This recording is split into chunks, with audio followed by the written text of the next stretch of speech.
closer. Yeah, even if you don't, that'll get you sprung.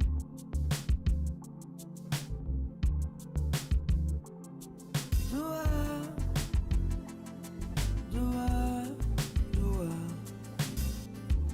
love? Can I get enough? Yeah, don't run away, love. Hate, love, heartbreak will have you bankrupt. Too many days in a days, better wake up. I put your face in the place where the space was. Nobody make you feel like you, but and you don't know what you should do. You just looking for someone to make you move. Oh, tell me, do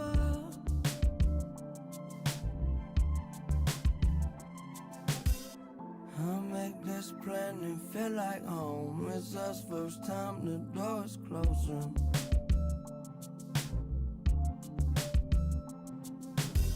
So far beyond all our control. You saved us all so close to broken.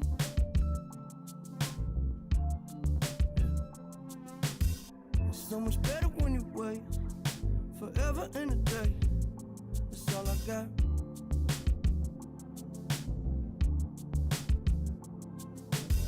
Put it together, then it break. All the energy it takes, it never stop.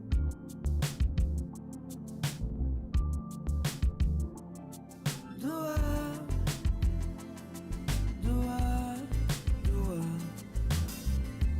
love? Can I get enough? Check. Never slip, I never fall. I try to tell you about a better life, you get involved. Big or small, it's been my fault. I keep you safe, it's in a vault. Blindfolded, keep it going till we hit a wall. Yeah, I'm never going through the motions, I'm just trying to lay your body down slowly. We can only go up. We can only go up. Check.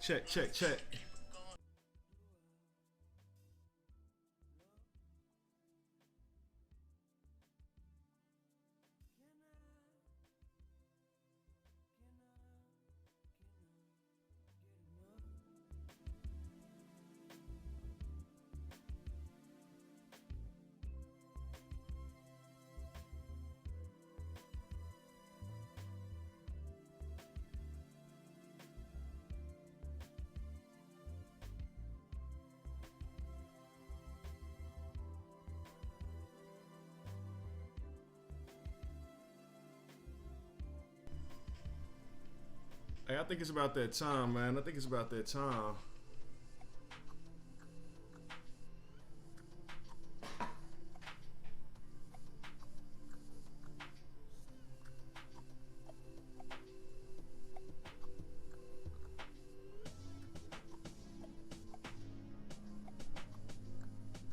When the pimp's in the crib, ma, drop it like it's hot. Drop it like it's hot. Drop it like it's hot. When the pigs try. Hold on, let me see if I Park can. it like it's hot. Park it like it's hot. Like it's hot. Get an attitude. See if I can change it. Pop it like it's hot. Pop it like it's hot. Got the rollie on and I'm pouring Sean down and I'm a mess. Cause I got it going on. I'm a nice dude with some nice dreams. See these ice cubes, That's see all these right ice now. creams. Can I turn it Eligible bachelor, $1 million bow. That's whiter than what's spilling down your throat. The phantom, exterior like fish eggs, the interior like suicide wrist rag. Did it turn off? Hold on. How do I do that? Killer with the B, I know killers in the street with the still to make you feel like chinchilla in the heat. So don't try to run up on my ear talking all that. What's happening, chat? Oh yeah. My bad. Hold on. Let me try to find out how I can turn off like sub only chat.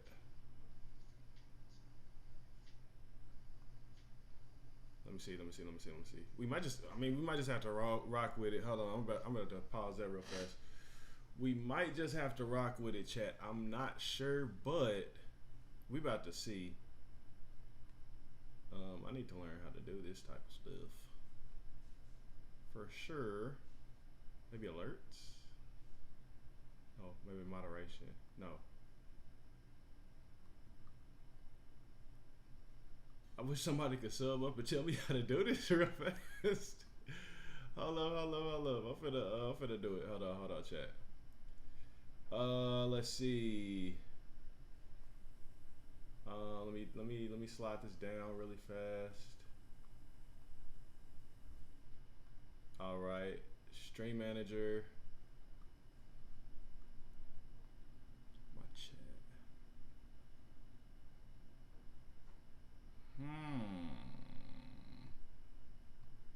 No, not edit stream. No, what? Quick actions. Manage goals. Click that. No.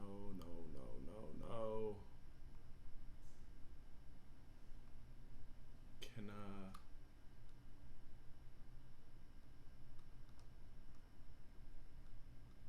okay, if I just go follower top, okay, add that, cause that's sub only doing the most. Can we just change it to follower only? Did it do it? Chat, did it do it? Trying to figure it out right now.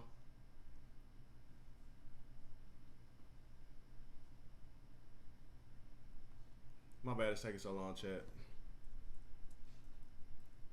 Hey, send a message in right now.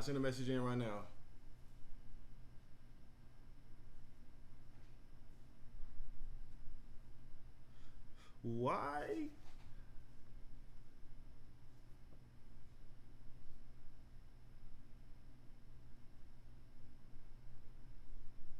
Where's that? Dismiss. Okay, let me see. Send it in right now. Let me see. No, it's still. It's supposed to be a toggle though. That's the thing. Like this sub only, follower only is supposed to be a toggle. Do I hold it down? I don't know. Anyway, man, we just gonna go ahead and rock with it, man. What's going on, y'all? It is JNealTV here with another one, and we about to go ahead and get started. I know that we're starting off 13 minutes in already. I know you sitting there talking about some, you know what I mean? I know that that's what you're doing right now, but we're gonna go ahead and get back into it. Now, what we were doing yesterday, we had started off the $100 million plan. Okay, we started it off through research methods, and so we went and we researched a place called Area 15, Meow Wolf Omega Mart, and Super Nintendo World before the stream cut. Right, that's what we did. So from there, we're gonna actually go ahead and try our best to hold on. No longer followers only mode. We're gonna go ahead and try our best to get it going, I guess, and keep it going, because yesterday the chat just like died because there was a glitch in the internet for sure. So today we're gonna go ahead and try to keep it going, try to get it going. I am going to keep trying to monitor this right now and turn off subscriber only. Did I just do it? Nice. Okay, perfect. So I think you can only do it, I guess, from the stream manager on the phone, but it should be off now. So send in a message. Send in a big heart in the chat. Big heart in the chat. Big heart in the chat.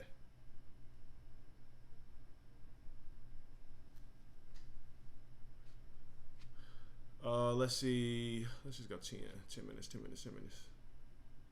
Y'all. Send the big hearts in the chat, y'all. All right, cool. We're on. We on. So with that being said, there are 3 major things that we're going to go ahead and try to kick our research off in today. And those things are, first off, NFC tech. Second, matter of fact, let me write these down as I say them because I know I'm going to forget. First thing is going to be NFC Tech, okay? What is NFC Tech? We'll find that out in just a second, all right? That's the first thing. Let me do this really quickly. NFC Tech, bada bing, it don't need to be that big. Okay, now I'm just going to copy this and paste it as well. Paste a duplicate. Yes, yes, yes. We're gonna move that there. Which one is this? Oh shoot, I should just do it like this. Sorry, LCD popping up. Okay, so we're looking up NFC Tech. The next thing that we're gonna be looking up is VR tech, okay? VR, let's just say VR/AR tech, right? That's gonna be crucial. Why is this part gonna be crucial? We'll talk about that in just a second as well. But we definitely know NFC tech first, then VR and AR tech second, okay? Then the next thing and the final thing that we're gonna have is going to, oh no, I did that wrong. Let's check this out. So duplicate, last duplicate, and this is going to be digital currency. Now, when we say digital currency, no, I'm not talking about cryptocurrency. I'm not talking about anything like that. I am talking about digital currency that like they use at the Super Nintendo World, like we looked at yesterday. Okay, so this is a continuation stream, everybody, because the stream yesterday cut off so early. All right. Now, if you are here, go ahead. I turned off the subscriber only chat. I did turn on followers only chat. So go ahead and make sure that you're following up, and then you'll be able to hit the chat. Shout out to our newest follower yesterday. I believe it was Ari. I believe. I'm not exactly sure how to pronounce the name, but I appreciate you being here. I appreciate you subbing up. Anybody else that's in the chat right now, go ahead and hit this. I appreciate you following. Anybody else that's in the chat right now, go ahead and hit that follow button. It's free.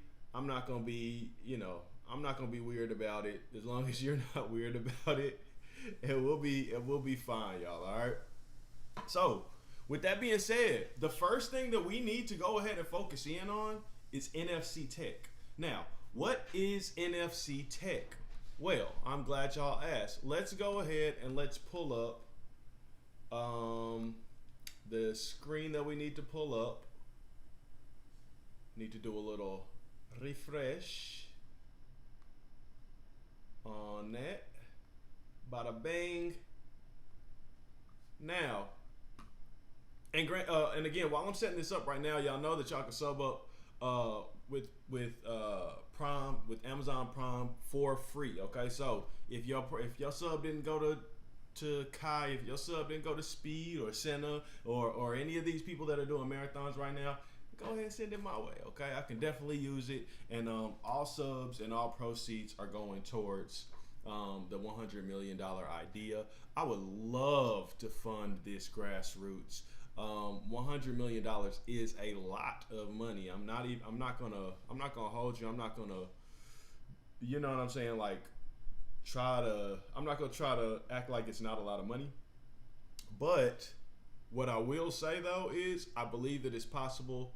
All things are possible, and we can make this happen. So, with that being said, let's get this started. This stream is going to help us to move forward. This stream is going to help us to define further in our ideas of what we're trying to do and what we're going to do. So, if you're ready, I'm ready. Let's go ahead and get started. I do see the big hearts in the chat.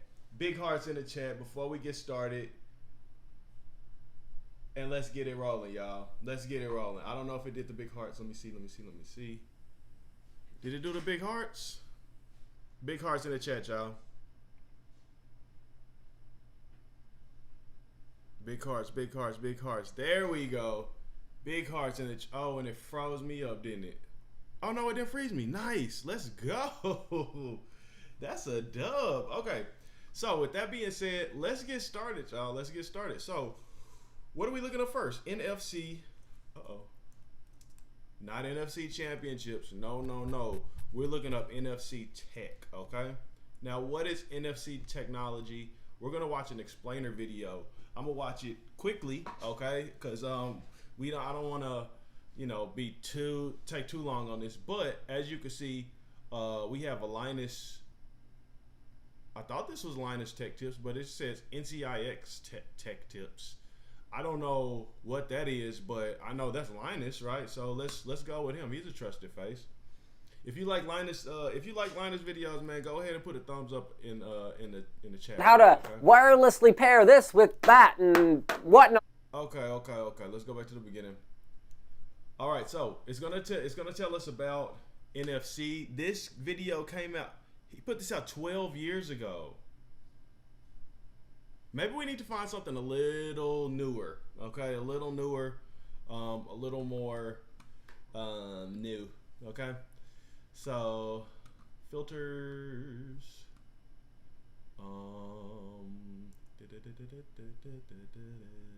Let's go this year.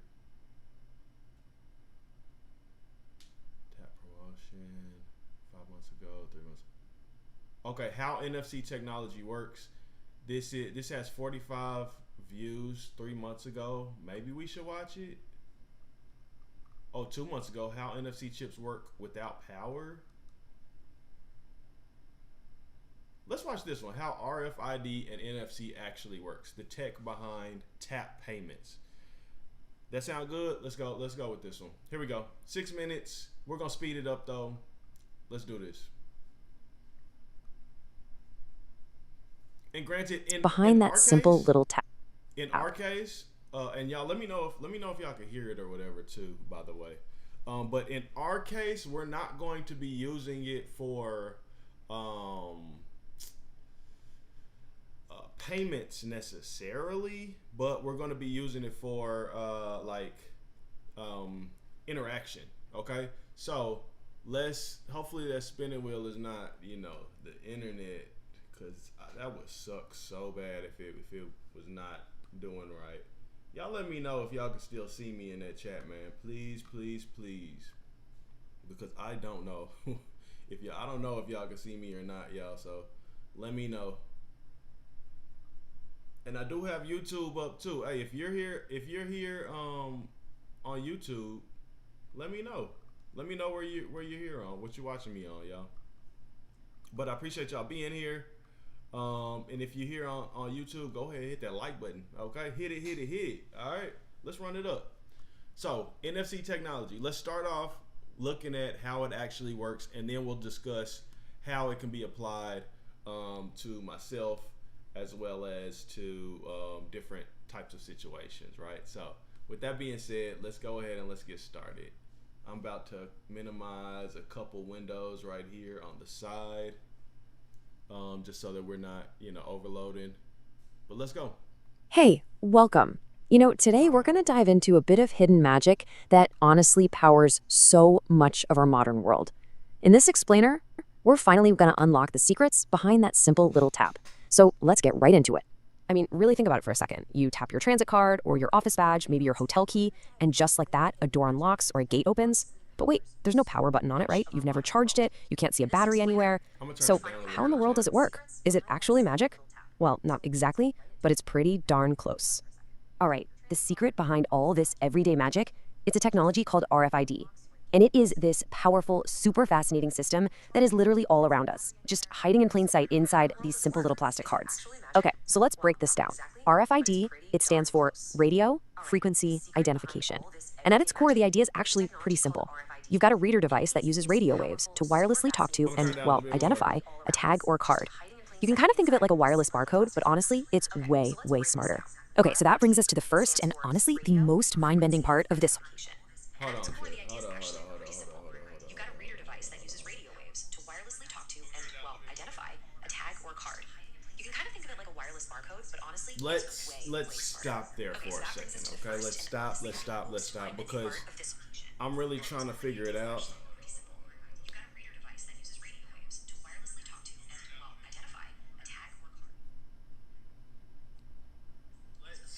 stop there for a second, okay? Let's stop. Okay, babe. Okay, so I don't know if the sound, I should have left the sound levels alone, but let's check it out and let's see if it's working properly, okay? Okay, babe. Okay, so Whole puzzle. Where's the power come from? The answer is just incredible. It literally comes from thin air. And this right here. let's check it out and let's see if it's working properly, okay? Okay, babe. Okay, so Whole puzzle. Where's the power come from? The answer is just incredible. It literally comes golly, that thing is loud. What's okay? What did we do last time? Screen capture. Was it screen capture? I thought it was Mac audio. No, you know what? Hold on. I think I know what it is. Hold on 1 second, y'all.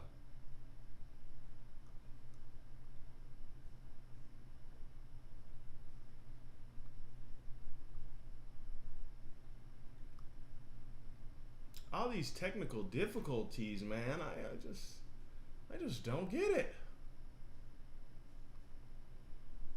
Okay.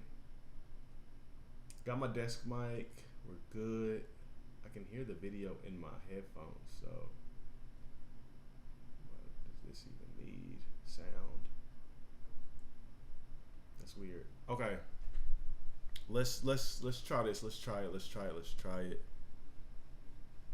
Y'all tell me y'all let me know if it's too loud, okay?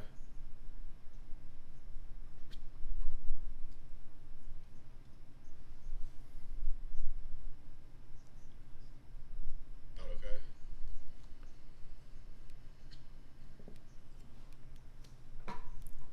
Can you hear me?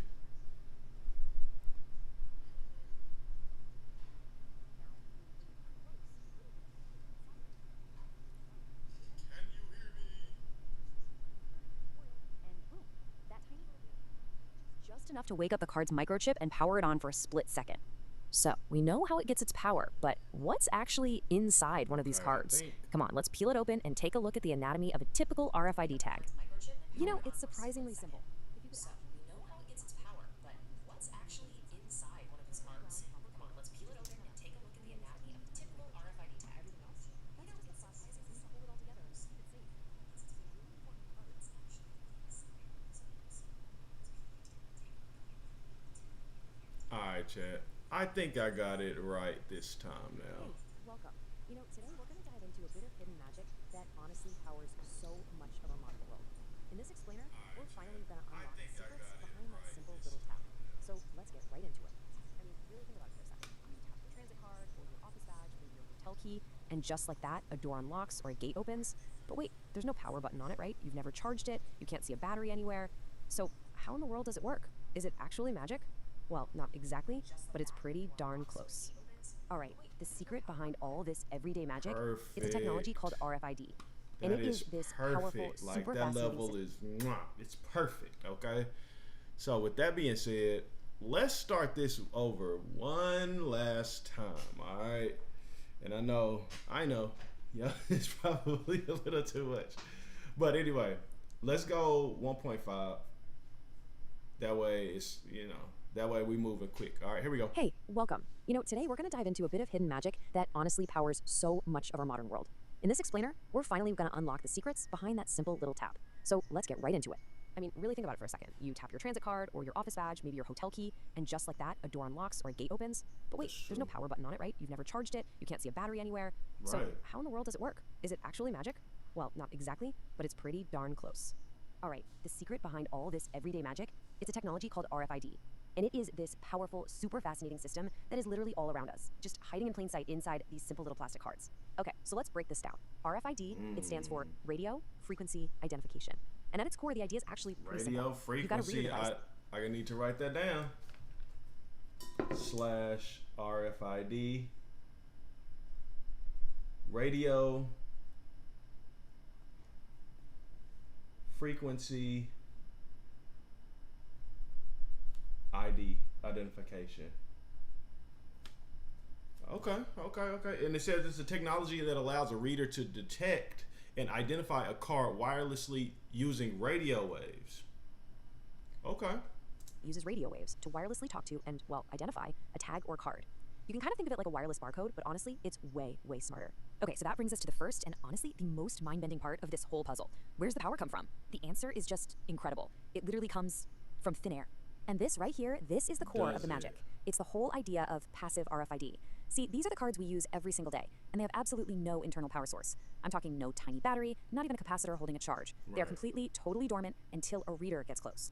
So how does it happen? It's brilliant. First, the reader is constantly sending out a radio signal, creating this invisible electromagnetic field all around it. Now, when you bring your card close, the little antenna coil inside it, which is really just a loop of wire, it enters that field. That field then induces an electric current in the coil, and boom, that tiny little bit of captured energy is just enough to wake up the card's microchip and power it on for a split second. So, we know how it gets its power, but what's actually inside one of these cards? Come on, let's peel it open and take a look at the anatomy of a typical RFID tag. You know, it's surprisingly simple. If you could actually peel back the plastic, you'd find just two main things inside. A carefully wound copper coil, which is the antenna, and then this teeny tiny microchip. Everything else, that's just the plastic casing to hold it all together and keep it safe. Now, chat, y'all think that's in that little chip, that little like tap to pay chip, the coil and the tiny microchip? I'm guessing so, because that's the part you would tap with. I'm guessing, right? But it might be throughout the entire card. Who knows? The really important part is how these two pieces work together as a team. The antenna's job is basically to be a net, right? It just catches the energy floating from the reader. And the microchip, well, that's the brain. Its only job is to store a unique ID number, and the second it gets that little burst of power from the antenna, it sends that number right back out. Now here's the thing, not all RFID is the same.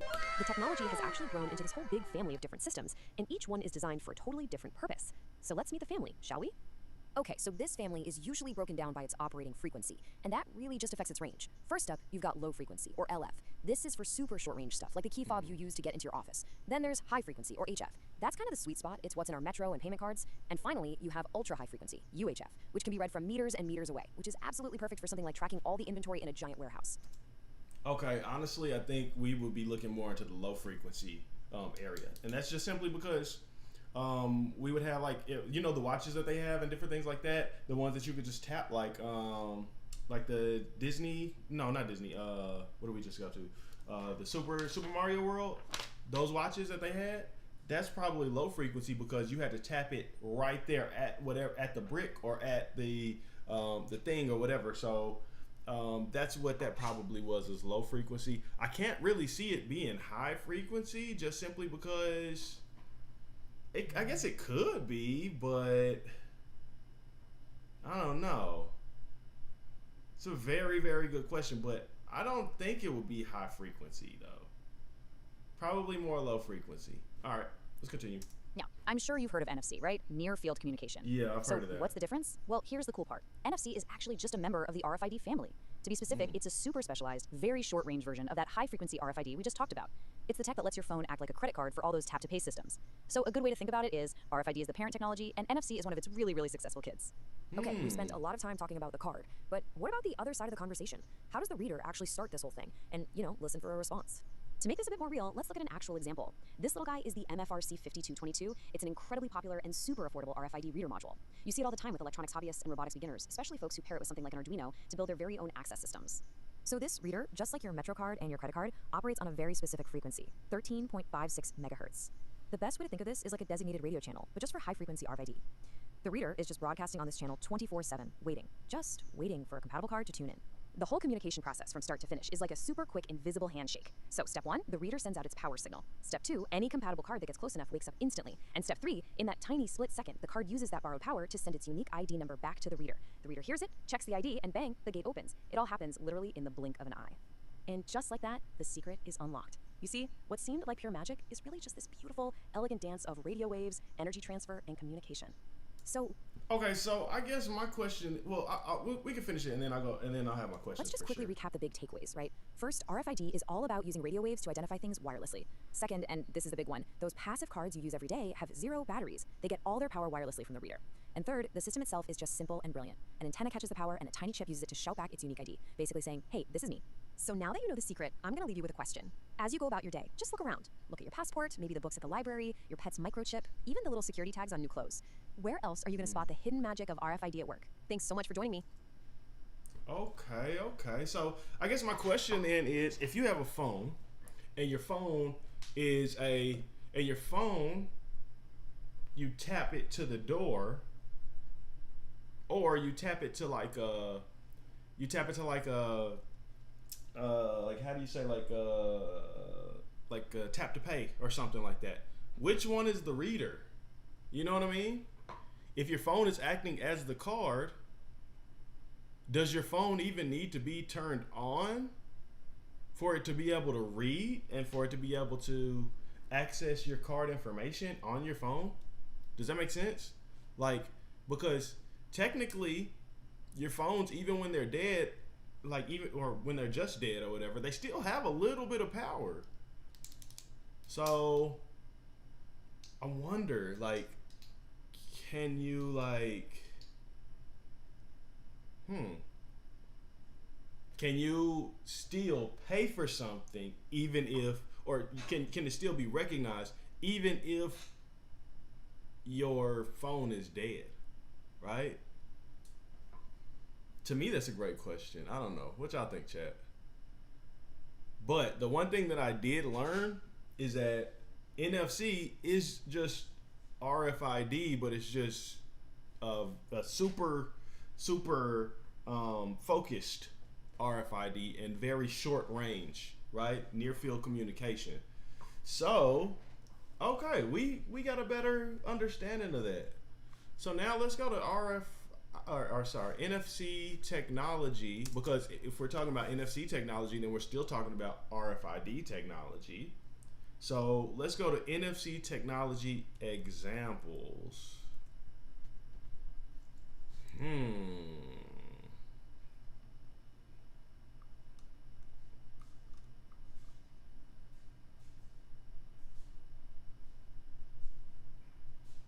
This guy looks pretty cool. Let's watch his video. Hey everyone, welcome back to the channel. In today's video, we're going to show you some neat tricks that you can do with NFC and NFC tasks. Shout out to Bryn Martins, I guess his name is. Let's keep going. On your phone. For those of you who don't know, NFC stands for Near Field Communication, and it's a wireless technology that allows phones to communicate with other devices or tags in close proximity. In my previous video, I showed you how to make a smart business card, but now I'm going to show you that you can do way more than just that with NFC. One of the most common uses for NFC is to quickly share data or connect to a device. For example, you can use NFC to pair your phone with a Bluetooth speaker or even transfer files between two devices. But you can also use it to actually automate tasks on your phone. There are many apps available that allow you to create NFC tasks or actions, which are triggered when you tap your phone against an NFC tag. These tasks can be simple or complex and can save you a lot of time by automating repetitive actions. On Android, you have NFC Tasks app. You can also use an app called Tasker, but I think you might have to pay for that one, but both can be found on the Play Store. For iPhone, you have an app called Launch Center Pro, which will serve the same purpose. So for example...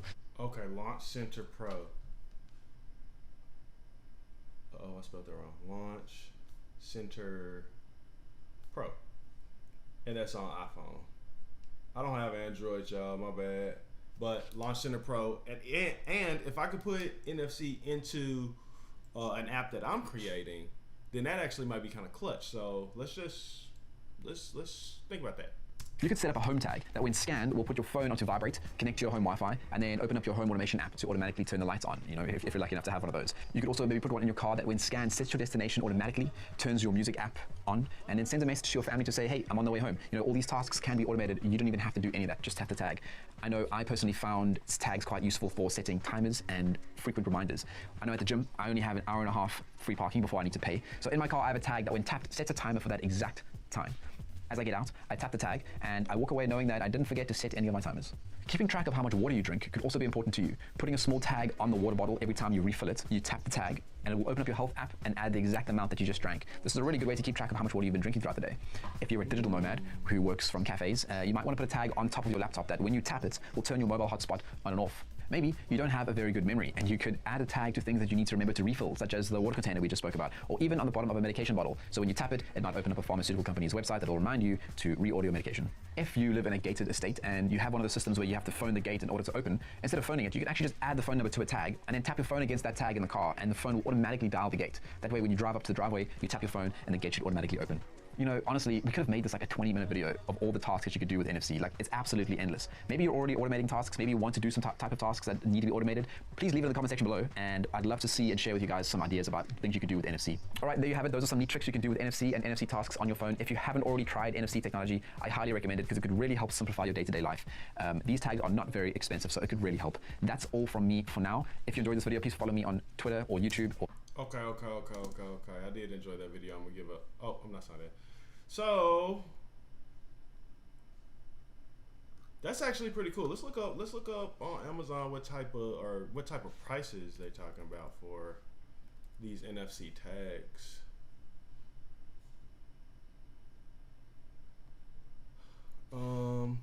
NFC tags.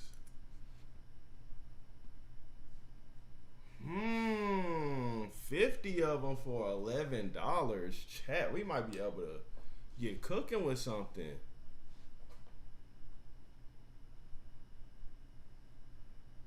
Chat, maybe we can test this out, and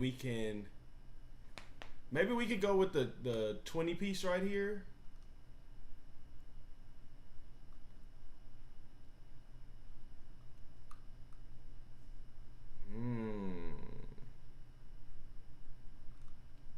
That's interesting. That's very, very, very interesting.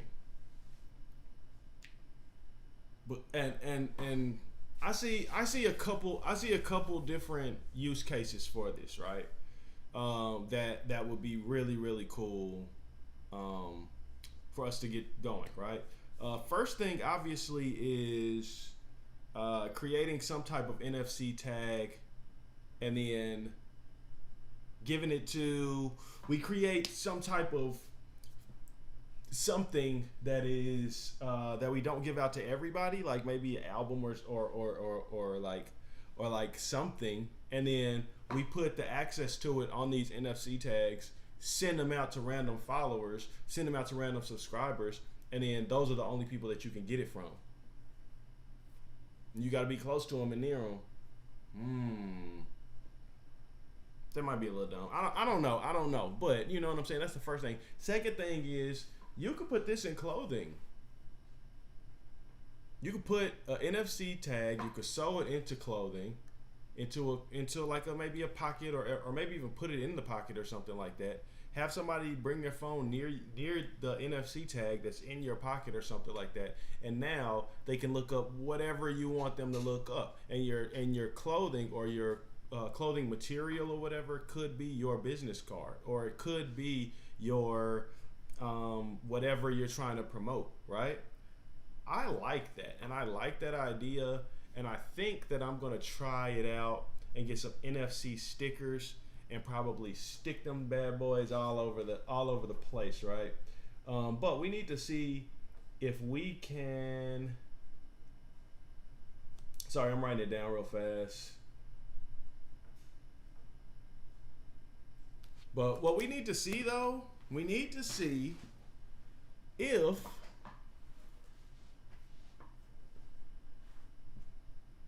sorry, I had a troll idea or whatever. If y'all want to hear it, then let me know. But what we need to see is if we can get these and then actually program them with an like an app that we're creating. So if this NFC technology can be, like, there's an API for it or something like that we could integrate into an app that we're creating, right? I think that would be really, really cool.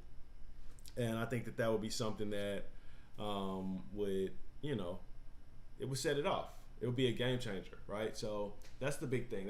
So with that being said, I like that. I really, really like that. We looked up NFC tech. I think it's a go. We could put it in like anything, really. That's pretty awesome. That's pretty cool. Okay. So NFC tech, we looked that up. That's great. I'm gonna leave that up just in case. But the next thing that we're gonna actually take a look at is VR versus AR technology in open spaces.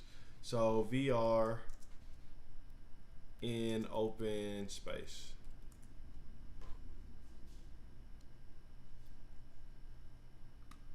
There's an open space VR game. That's pretty wild.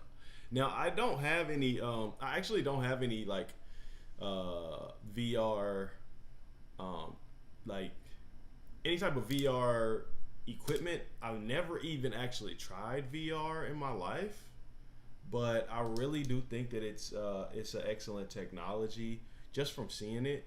I was gonna actually get some VR glasses essentially, but they were more like the XR glasses that they have, to where it's just like a screen in the glasses. But I think that like having an actual VR headset would probably help me the most, and probably a VR headset that is a good price, right? You know, a price to where you can actually buy at bulk, right? Because that's the way that we would actually be able to show something off and get it off the ground, right?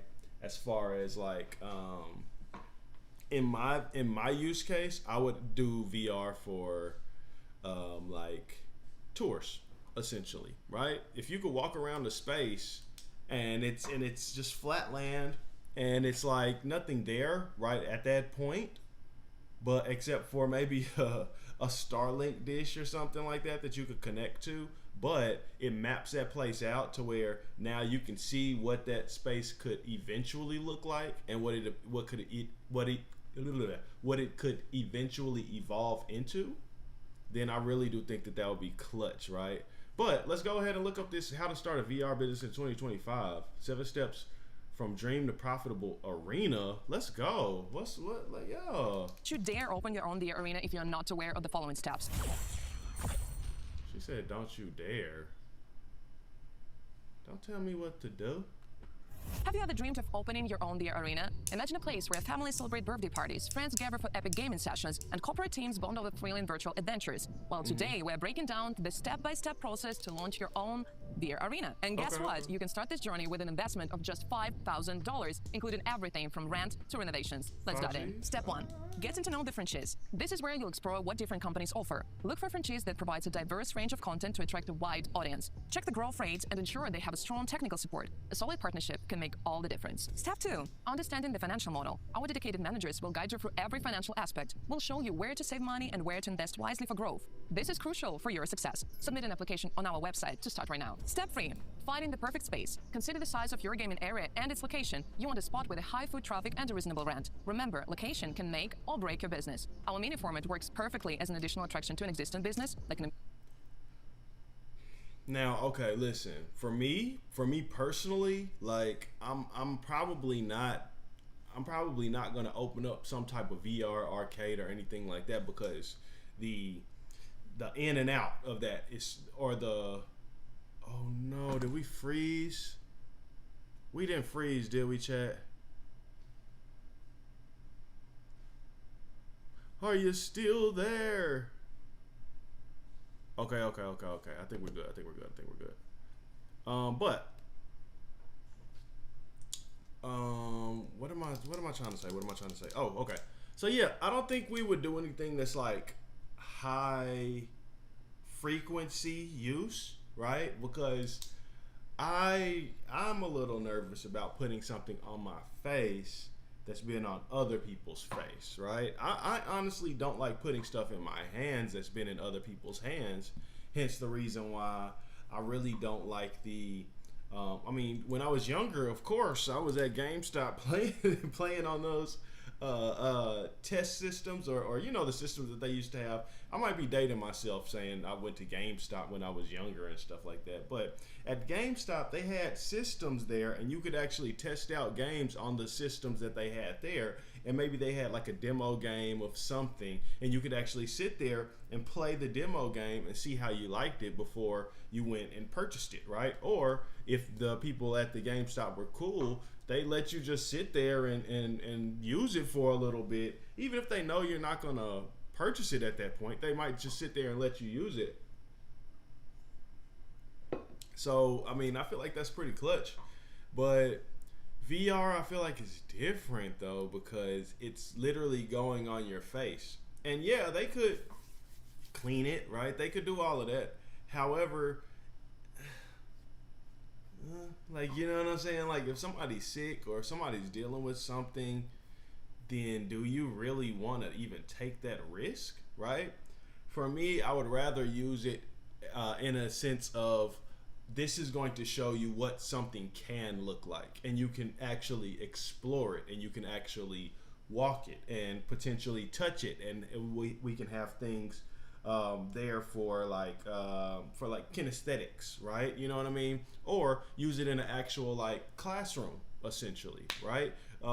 Because what kid wants to be sitting in a classroom just looking at a board like, yeah, this is fun. Like, you know, it's not fun, right? So if you could move the desks out the way, you could have a VR headset that's assigned to you at the beginning of the year, right? And then you could actually experience your lesson in a virtual reality or augmented reality format.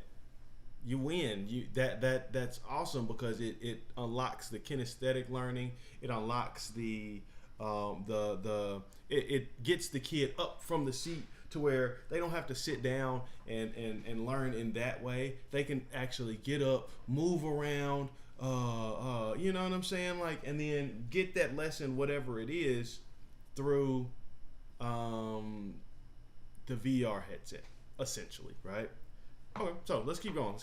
Amusement park or kids playground, or as a standalone attraction in high traffic places, as you need to create a constant flow of customers. On the contrary, big arenas have more variety in that point. They could be placed in a shopping mall as well, or in a freestanding building somewhere in the residential area, for instance. In most of the cases, the location will depend on rental cost. You should keep in mind that rental cost should be not over 20% of your total profit. Tab 4. Designing your club. Think about how you want your space to look, from the gaming area to the lounge zones and reception area. A colorful and festive design will leave a lasting impression on your guest. That'll start offer you design materials, wall banners, and recommendations how to make the best of your arena. And with that, you can use our brand or stick to your own. Step 5, renovation and equipment costs. Wait, It's what'd essential. she say? I missed that. Oh no, I'm turning the volume down. Access to materials. From the gaming area to the lounge zones and reception area. A colorful and festive design will leave a lasting impression on your guest. That'll for start sure. offer you I design know that. materials, wall banners, and recommendations how to make the best Okay, so you have access to design materials, wall banners, recommendations. of your arena.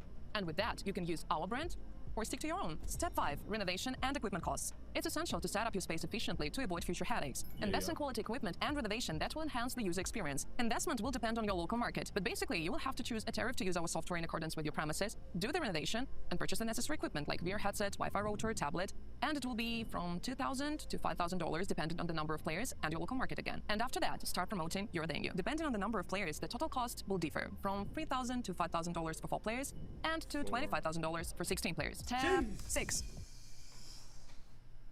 Jeez. You know what I mean? That's crucial for 16 players though. Now for me personally, like, yeah, I'm probably gonna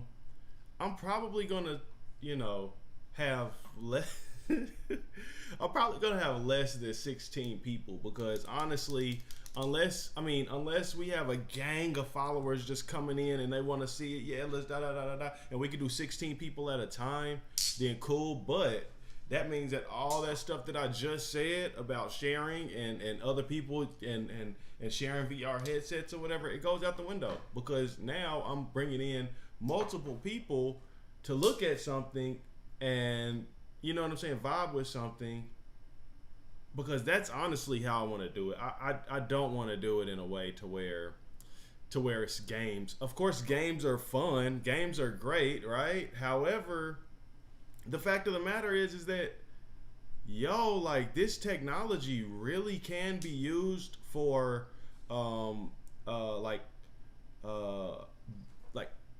builders essentially. Like if you're building something, or if you have like, okay, let's just say like you have the VR headset, right? You got the VR headset, and you are like a home builder, and you build on property that is, hold on, let me get out of this real fast. And let's say you like are building on property that's like undeveloped at that point, right? And you're building on that property, it's undeveloped, and you can hand somebody a headset, and then they can actually see what the property or what the house would look like on that property, or what the building would look like on that property before they even start the building process, right? That way it would be like super easy for them to be like, I get it. I get the vision. I see it. I understand it. And all of my other senses are zoned in. I can hear what you're saying while you're explaining this to me. I can see the building. I can smell what this area looks like. I taste the air. I don't know. Like, you know what I'm saying? However, I feel like VR, AR, different things like that. Mostly VR though, to where it's fully immersive. I definitely feel like, as far as like home builders, realtors, different people like that, it's an opportunity that has not been utilized, I feel like, to the max. It might be utilized to the max. I don't know. But I don't know of a lot of people that are going to come to the build site. They're going to have a VR headset for you. They're going to be controlling a drone, and they're going to send a drone up to where you can see the drone footage through the VR headset. You can see what it's going to look like through somebody went to what's it called? Is it Blend? No, not Blender. Somebody went to Unreal Engine and actually, you know what I mean, made it out, and you could see it. You could see it from all the different angles in the VR headset, and you could walk toward it. You can walk around it, see what every aspect is going to look.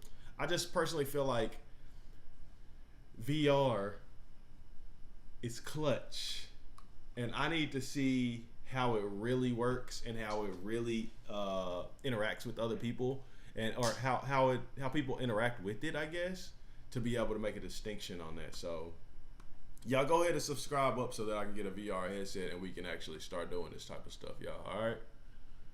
But anyway, let's keep going. Hiring and training staff. Decide if you want to manage the arena yourself or hire someone experienced. Training your team is vital, especially for technical support and customer service roles. You can start on your own, and after that, hire more people while the business grows. Step 7. Marketing your arena. Smart marketing strategies will help you penetrate the entertainment market effectively. With theirs growing popularity, there is a vast audience waiting for you. Think of birthday parties, corporate events, school outings. Your arena can cater to all this. You should start the promotion company at least a month or 2 before the grand opening. The word of mouth will help you to do the rest, and you won't waste the time and money after. So, there you have it. These are the key steps to launching your VR arena. Remember, our expert managers are there to assist you every step of the way, sharing valuable insights that will lead you to success. If you're ready to embark on this exciting journey, like this leader... I like it. I love it, actually. I love it. Let's take a look at... We know NFC tags are on the cheap. You feel me? So we're going to say these are like from $7 to... I'm not paying more than $15 for a trial run. I'm not paying more than that for a trial run, especially for a trial run. No way. Like, you know what I mean? Now we got the VR headset.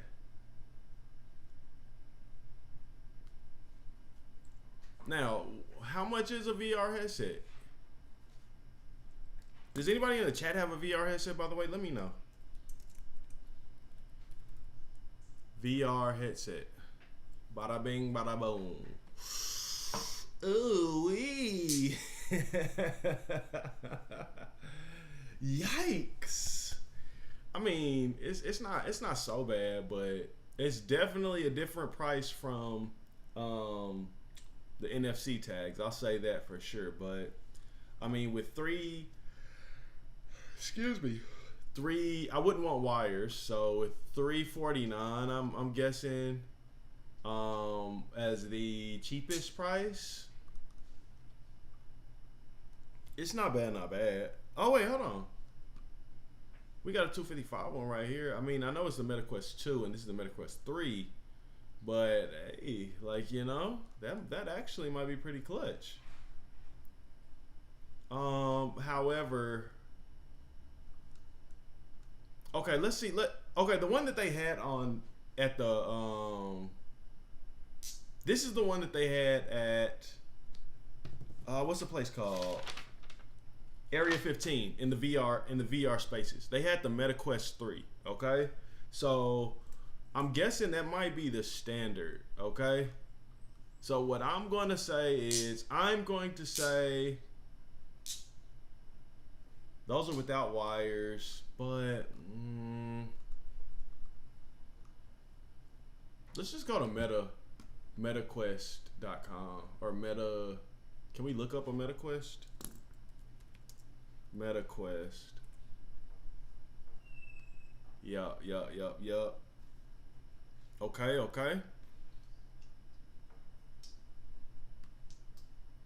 What's going on, y'all? Welcome to the chat. Welcome to the chats. Okay, let's explore the Quest 3S. Sorry. Maybe we can get a Meta sponsorship in this thing. Let's go. Or you know what? Maybe we can have a business sponsor us with the MetaQuest 3S. I didn't think about that.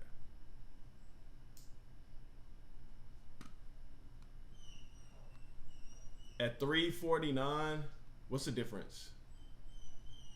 Just gigabytes? Okay. 1-year warranty, Meta Horizon Plus. Play now, pay later. No. Okay.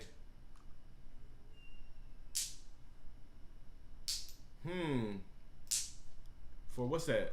350? Okay. Let's just put 350. Let's put 350. Hold on.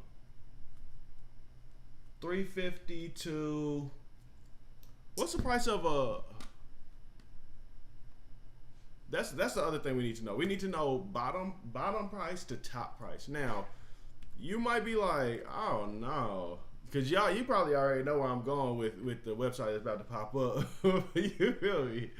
But yeah, you might be like, oh no, that's you tripping, big dog. But we could book a demo. Chat. Maybe we need to go to Apple.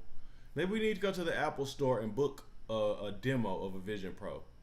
I think that might be the first. That might be the first step to this. Okay, is booking a demo for sure. Let's see.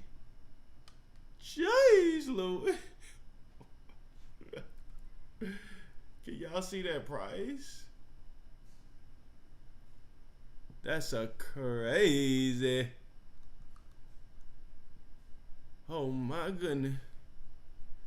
But you know what? That's almost 10x the price. No, that's more than 10x the price. What's going on? Chat, is the Vision Pro, is it really 10 times better than the Meta Quest? What was it called? MetaQuest 3S? Jeez Louise. Okay, let's just say 3,700. This is the MetaQuest 3S, and this is the Apple Vision Pro. Jeez, man, that's 10 times the cost. Somebody got to let me know if that's worth it or not. I mean, obviously ecosystem, right? You create an app. You can create an app in the Apple ecosystem, and it should work with the new what is it? The new OS or whatever. They want stuff to be more universal, so it should work from Vision Pro to iPad to maybe even iPhone now. But jeez, $36.99. How many subs is that? How much? Wait, hold on. Let's see.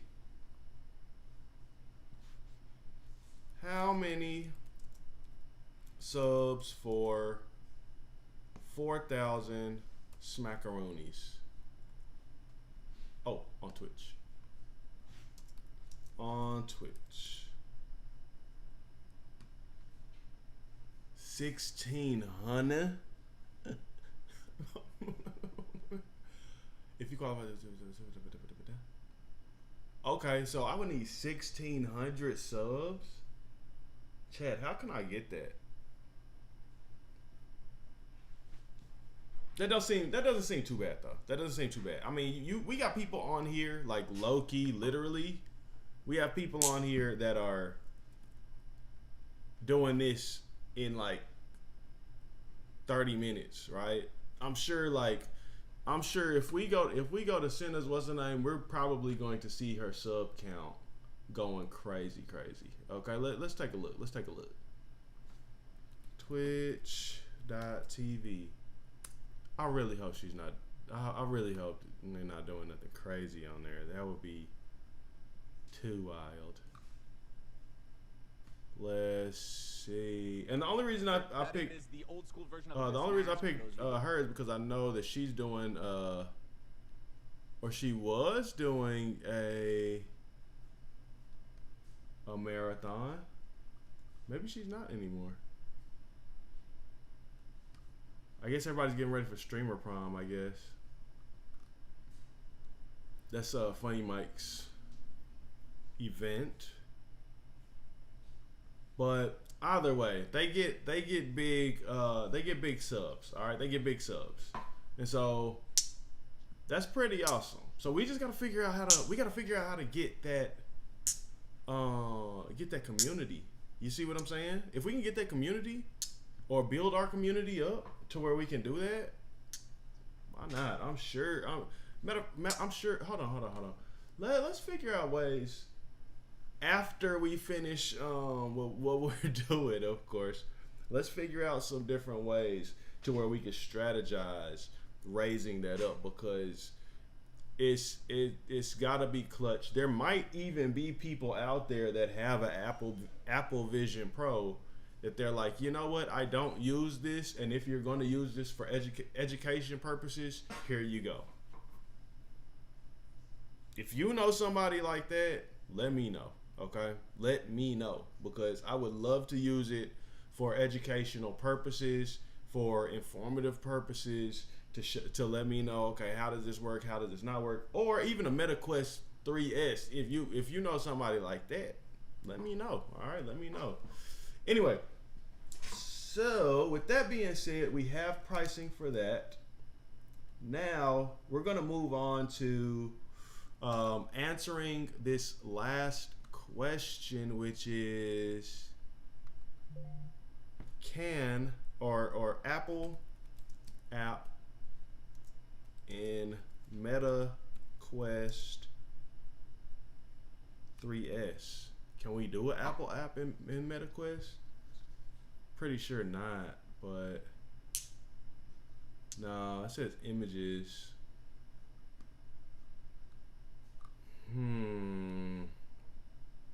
Yeah, nah, I figured no. But let's say Apple app in Apple Vision Pro.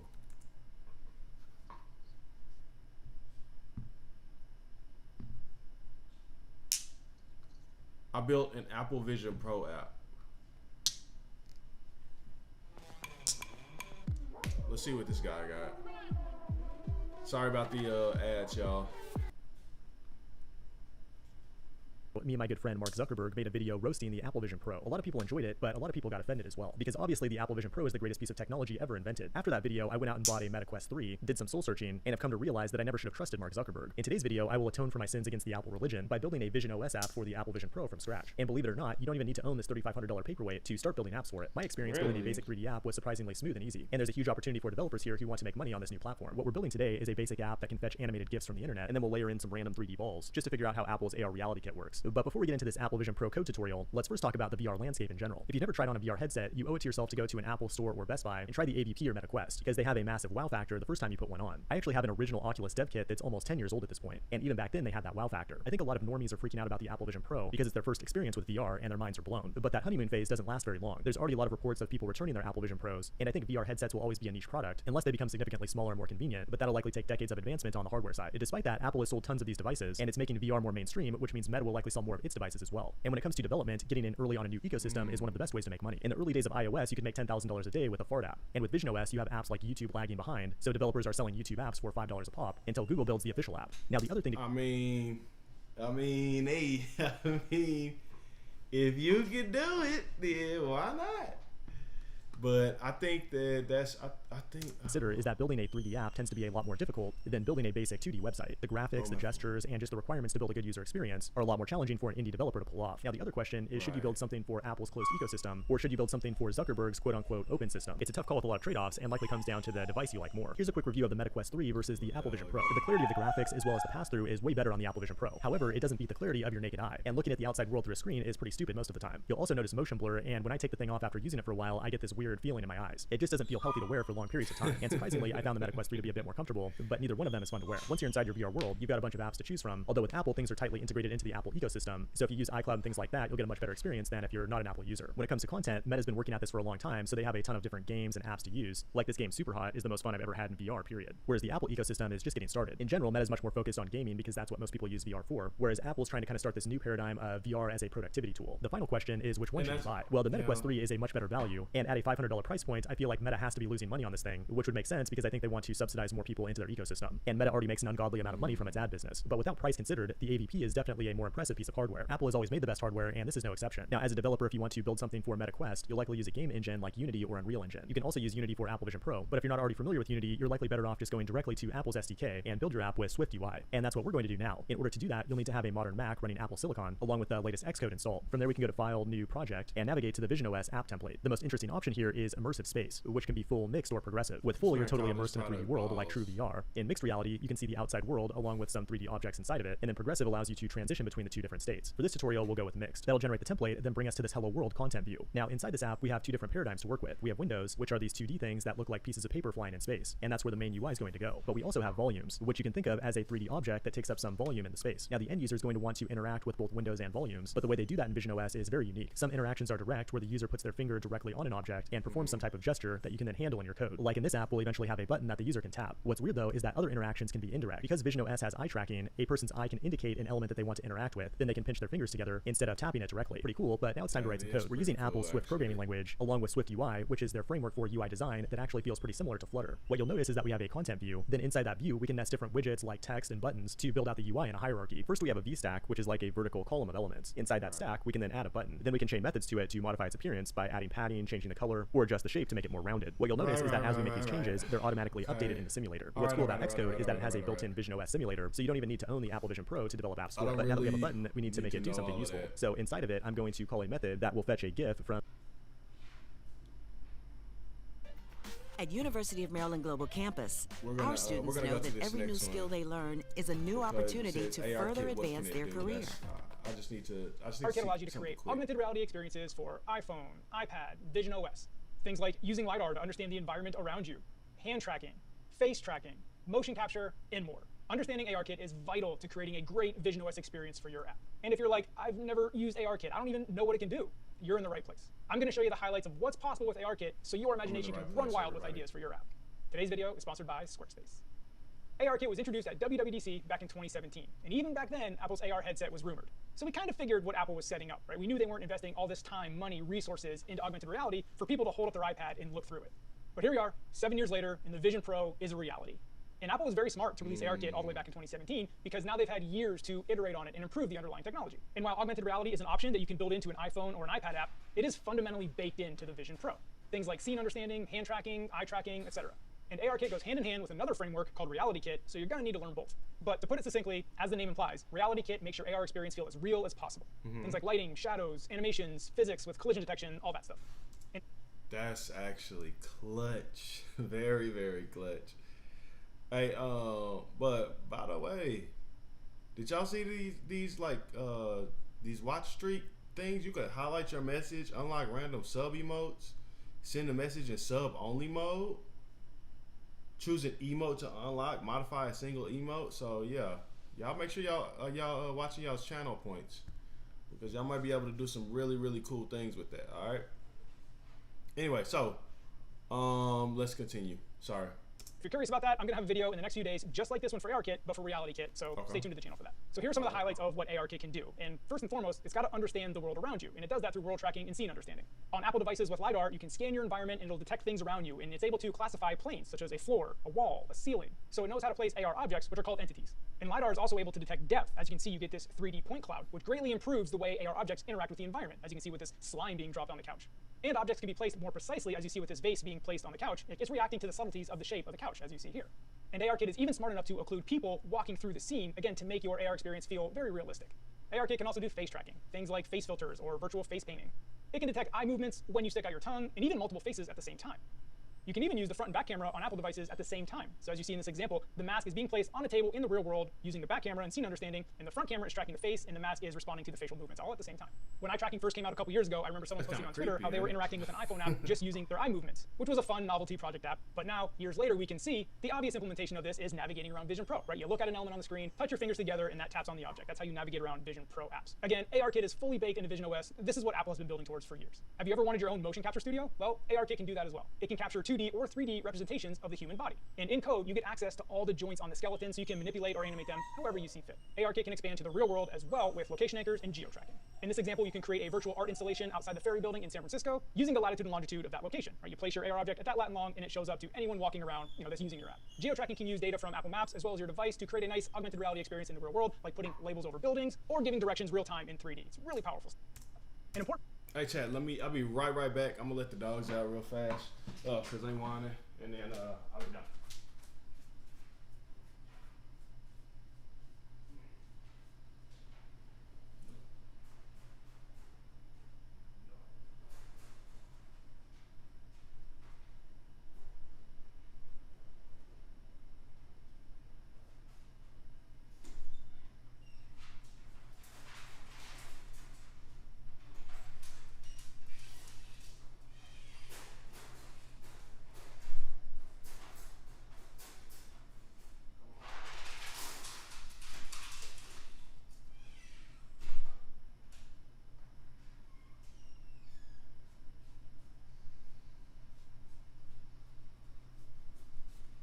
Yo, I'm back.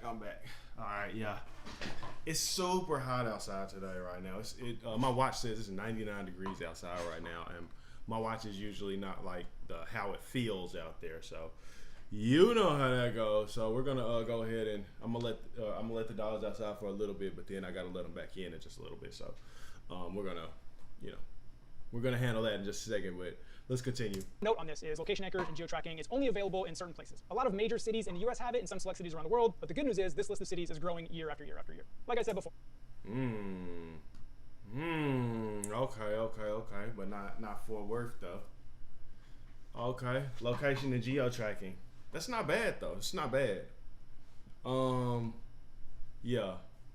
We would have to figure out how we can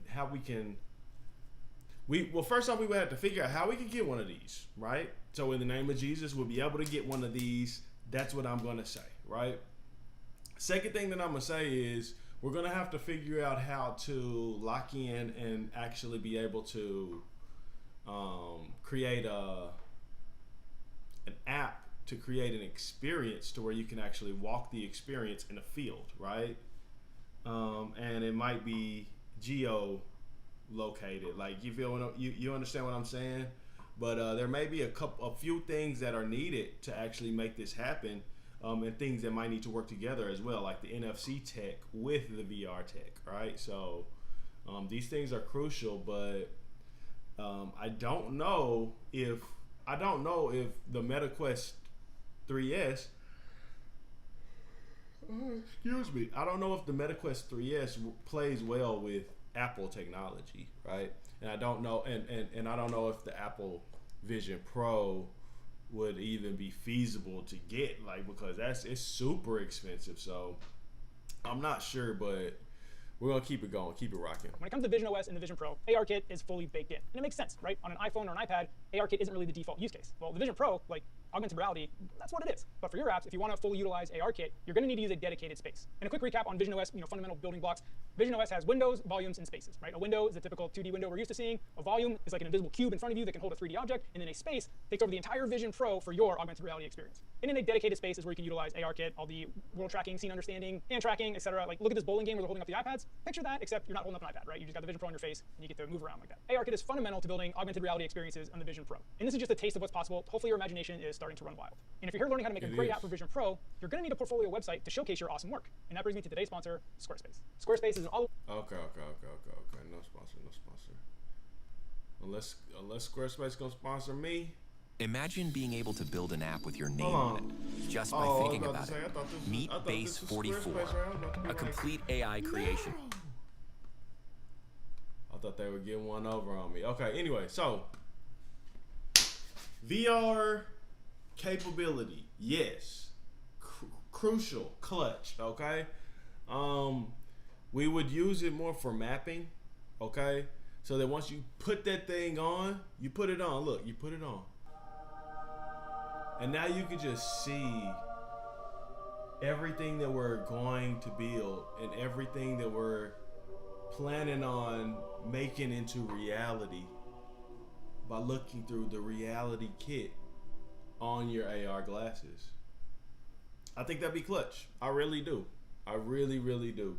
And I think that it's futuristic, man. Like, what else can I say?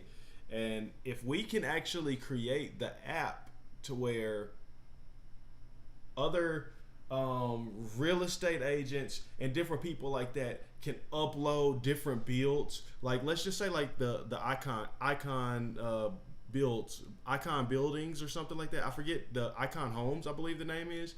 But let's say that we worked with them, and then we could actually create an AR experience to where people could put the headset on and actually be able to see the insides and the inner workings of a 3D printed home that they could have on their property, and they could see the outside of it, see how it's going to look, how it's going to feel to them when they see it, and then they can get started building, and then now they can see it in real life, right? I personally think that these things, the Vision Pro is probably in the future going to be a real estate agent's best friend. Okay, so I think that honestly, that's how it's going to happen.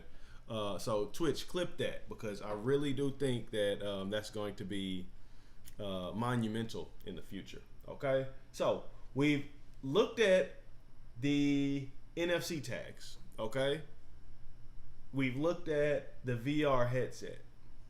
Now it's time to look at digital currency, okay? Now, digital currency, when I type it into here, you know what they're going to show. They're going to show Bitcoin. They're going to show crypto. They're going to show all of these different things, but we're not looking for digital currency like that, okay? We're looking for like in-app digital currency, okay? So let's go, excuse me, in-app digital currency.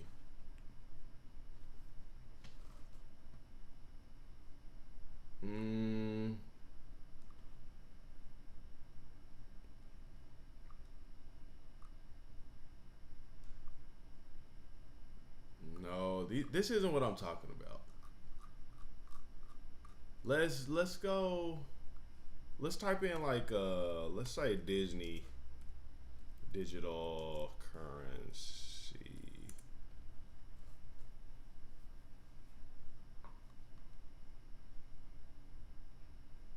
They can't be. No. How Disney legally issued its own currency for 29 years.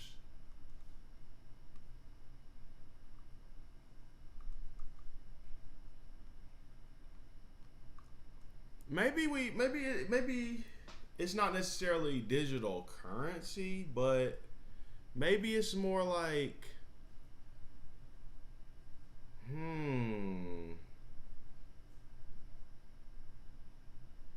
don't know. What else would it be called? Like, okay, chat. This is my question, right? What would it be called if we had, like, let's say we had an app, right? And so that app actually has points to where maybe digital app, digital points.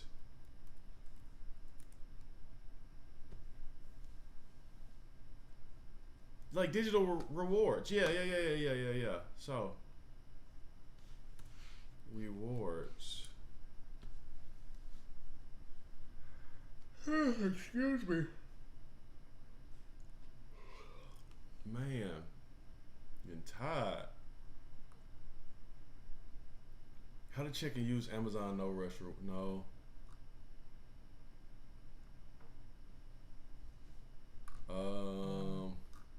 Let's go Super Mario World. Well, no, not app digital rewards.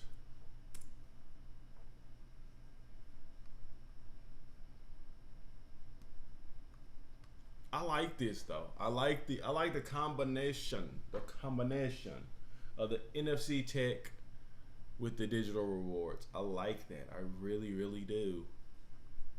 To be able to unlock certain things. Let's type in unlockables in app.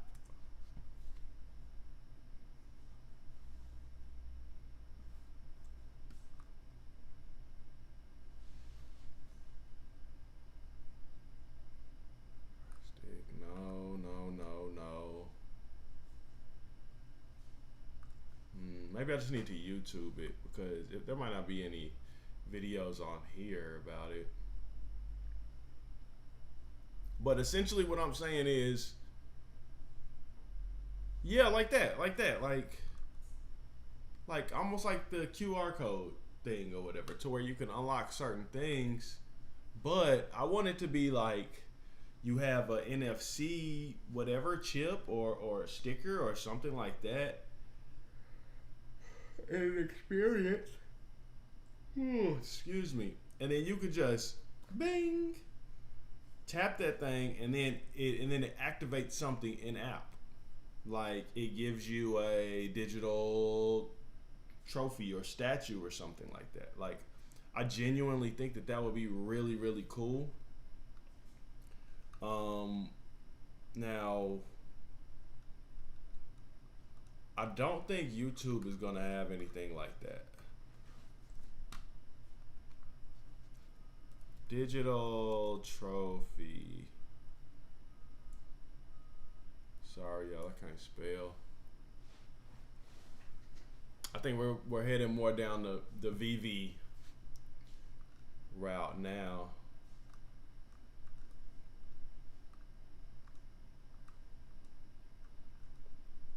But essentially, they said like Nintendo does it, like to where you can. Let's see, Nintendo. Let's just type in Nintendo digital.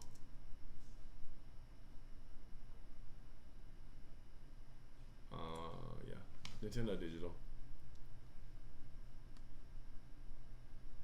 Okay, just got a glimpse of the digital future. Let's see what you got to say, sir.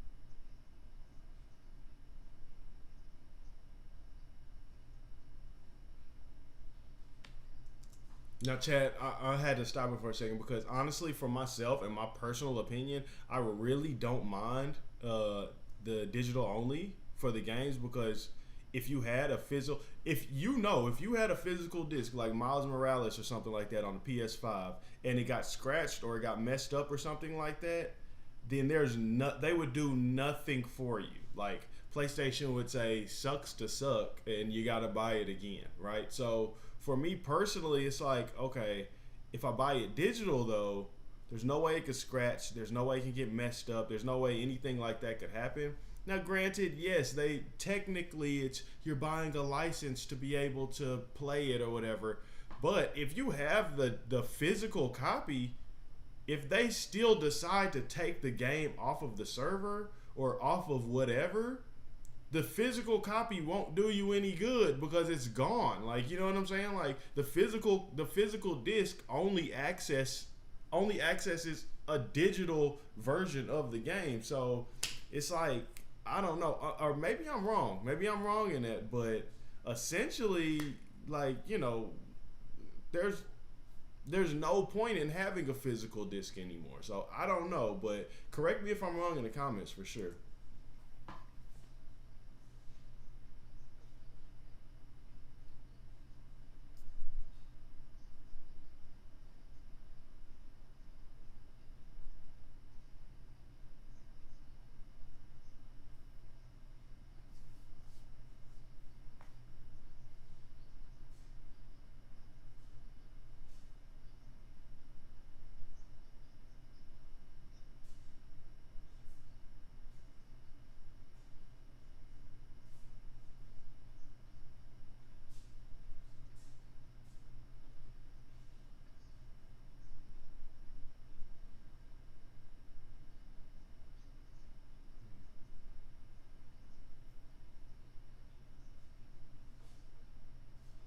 Oh, for sure.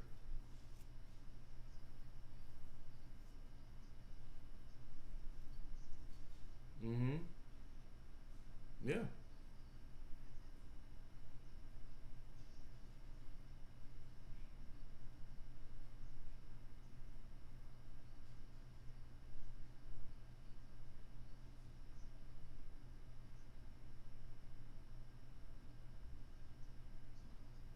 Caffeine free. What?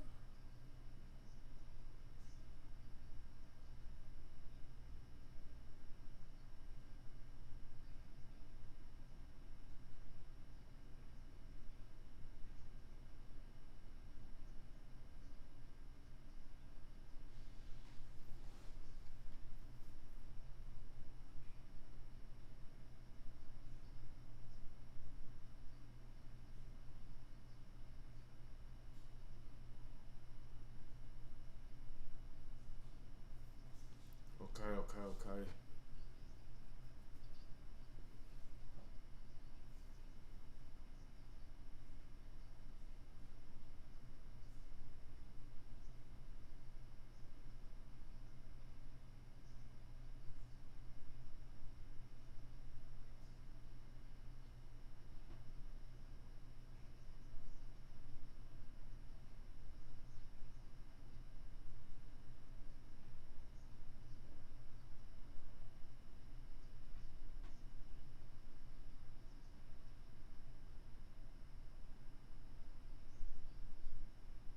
Mm-hmm.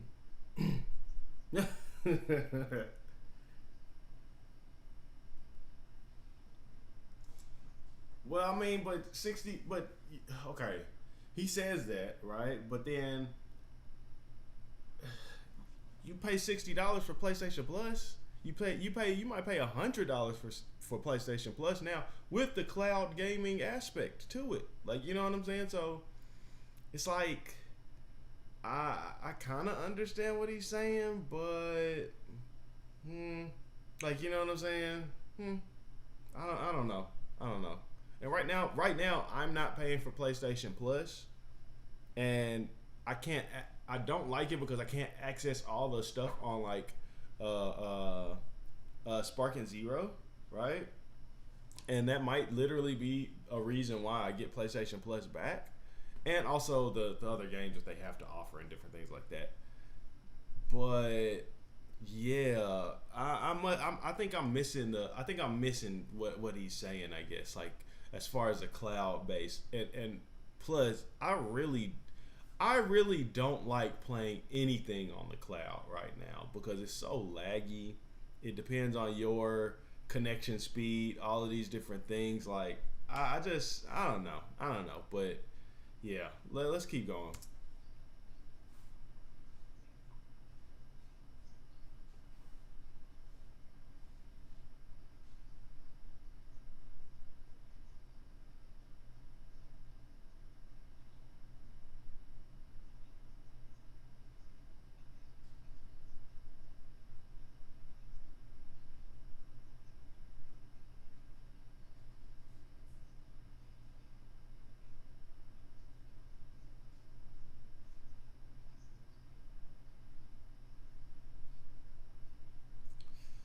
Jeez. I mean, what a time to be alive, I guess. I don't.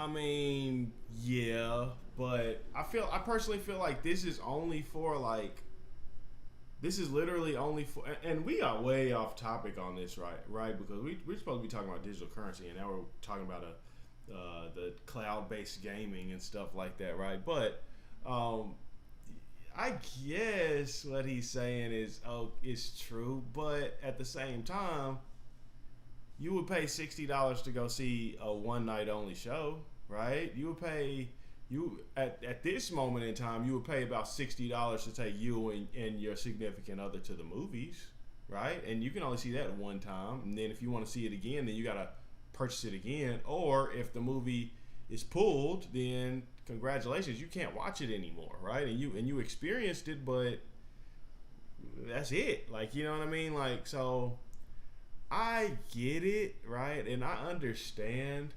And yes, I would be kind of upset, especially if the cloud-based service sucks like it does nowadays, right? Or I haven't played cloud games in a while, so I don't know if it sucks or not yet. But last time I played it, it wasn't very good, right? So you would pay $60 to see Spider-Man, right? You know what I'm saying, when it came out. So why wouldn't you pay $60 for a game that you really, really, really want to play, that a lot of other people are playing, and that may be a limited time experience, right? So I don't know. Yeah, y'all let me know in the comments. Like, I'm probably tripping in y'all's eyes, but let me know in the comments.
Yeah, I can see that.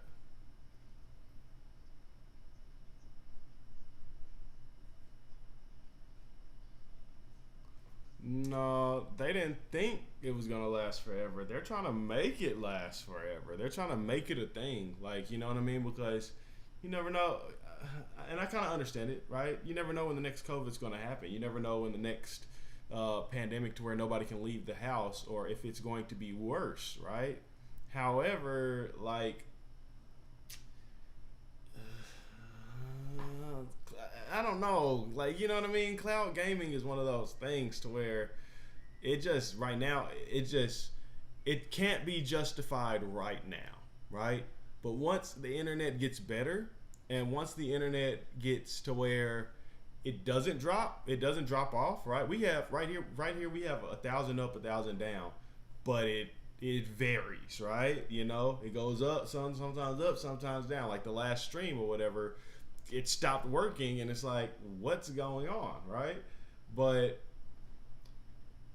once they can get it to where it is stable and it's very, very rare for it to drop, that's when I feel like it might actually make sense, and they might actually be able to frame it as an exclusive experience, right? Case in point, GTA 6 comes out, and they make, and let's say T Grizzly has a server or something like that, right? And let's say T Grizzly has, and let's say they have seasonal servers, right? Let's say that within that server you can make money in that server, or you can play, or you can stream from that server. You can do all of these different things or whatever, and it's a seasonal server to where it only happens during their winter months or something like that, when there's snow on the ground, right? And let's say it costs $60 to $100. You're not paying for that. And then after that, then it's gone. It was just a seasonal thing. And maybe they have some type of, like, Fortnite, like a big event at the end or something like that. I feel like people are paying for that. I feel like because of the opportunity, because of the experience, people are going to show up and people are going to pay for that. It's just, if you look at it in the way of how traditional people like consume video games, then okay, yeah, like, you know what I mean? Okay, yeah, and you have all these free video games coming out. Okay, yeah, right, I get it, right? But once they start to hone in onto the same thing that make movie theaters pop, right? Why people will go to the movie theater and spend $25 a ticket just to see a one-time thing that they're going to have to purchase later on if they like it. Once they hone in on that, and their favorite rappers or their favorite streamers or their favorite whatever start to have experiences in these games, yeah, like it's gonna sell like hotcakes once they can figure that out, right? But I can see that. I can see them offering services and then saying, okay, that's it. There was a limited time server. Like, we need to make space for this next thing. Like, I could definitely see that.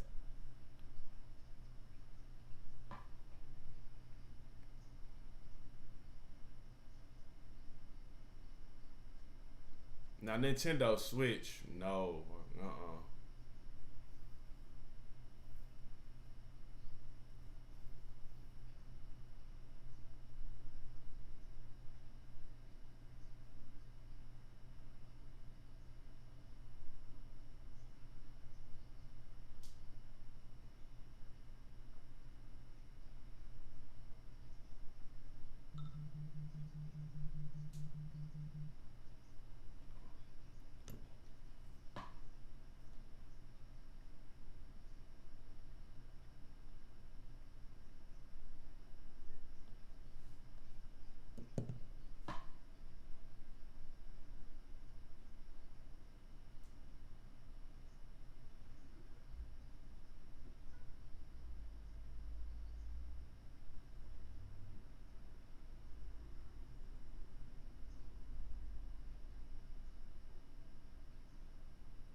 Now, yeah, I don't like that.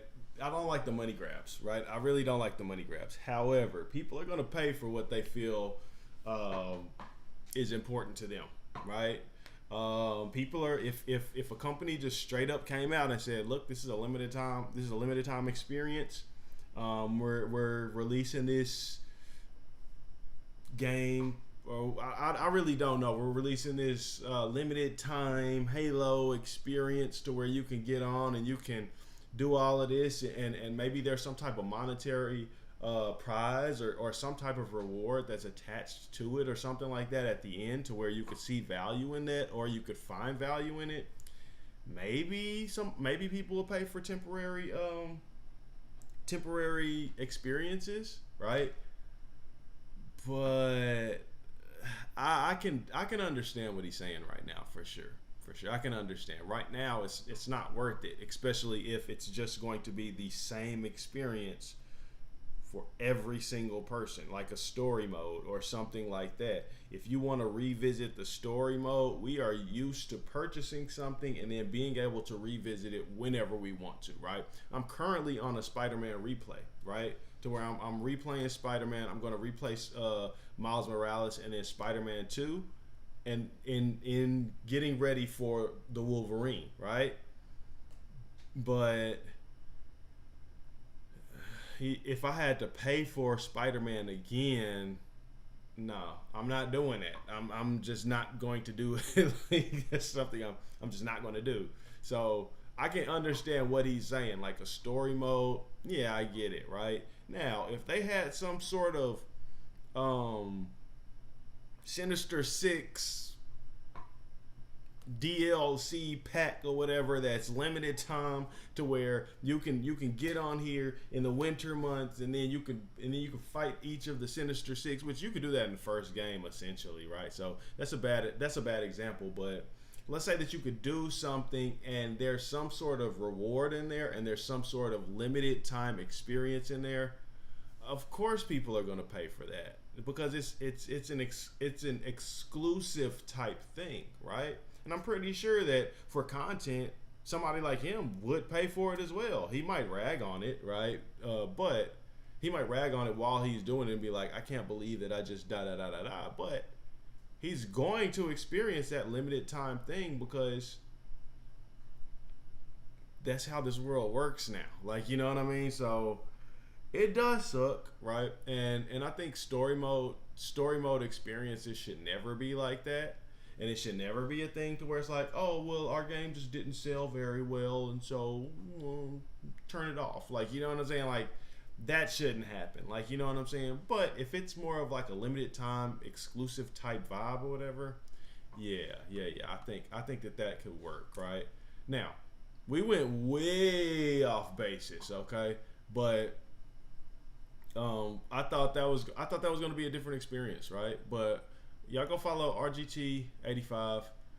It was a decent video. It got me thinking, got me going, right? You know what I mean? So I appreciate that, RGT85. I appreciate that. And we're gonna go ahead and keep going. Obviously this is bad news, but I'm talking about more digital NFT. Or no, NFC. Nintendo NFC type stuff. NFC emulator.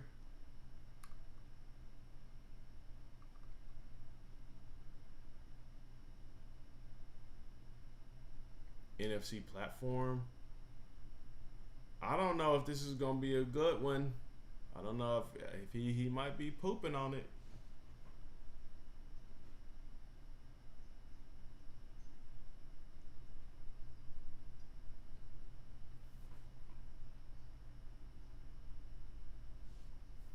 Is that it behind you, buddy?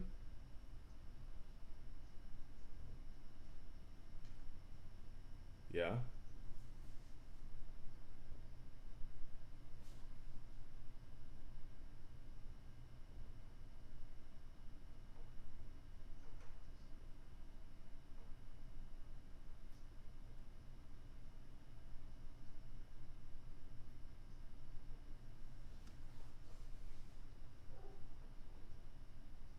Wii U, this is way old. Hold on, y'all. I gotta put my shot back on.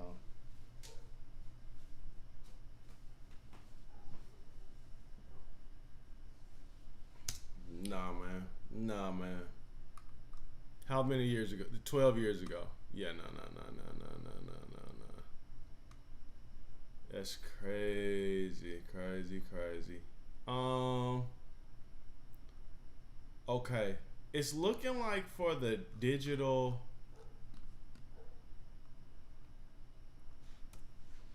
NFC VR. Let's see if there's anything for that. Virtual reality and NFC position tracking.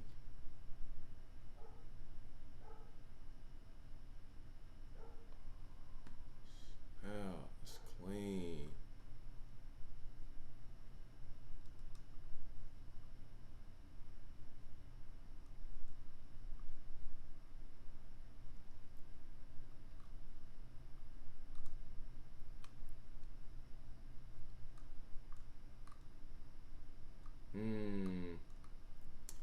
Okay. Well, as far as digital currency, I don't know if that's like as crucial, right? I don't think that's as crucial right now.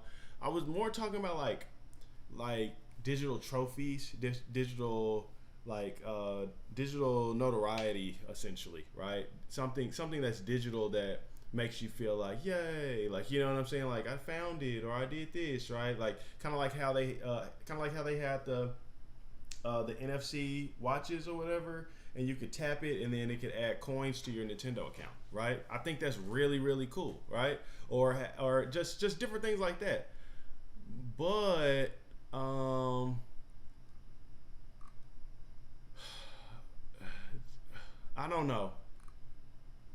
I don't know if it's needed right now. Now, the big question is could I scan a NFC thing and then like let's say I had an NFC sticker right here, boom, right? Let's say I got close to it, boom. Could it order me Chipotle? You know what I mean? Could it do things like that for me to where it's just one click, essentially? Can I add that to could I add it to an app? Right? How can I add it to an app? Right? Different things like that.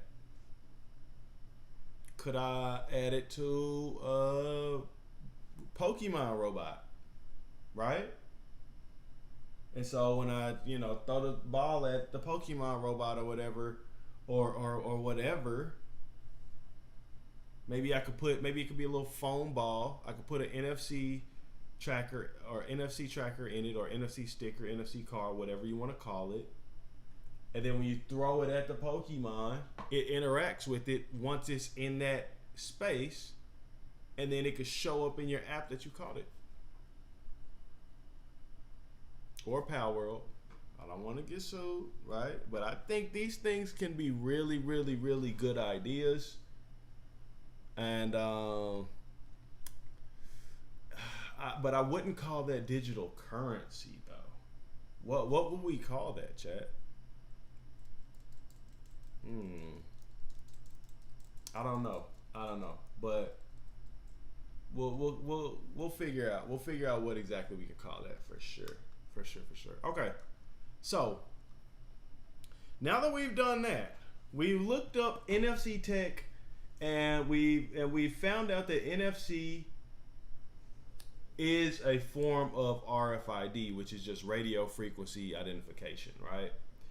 We've also looked up VR tech, right? Now it did show a VR thing, like it didn't show this, right? This is pretty cool. What?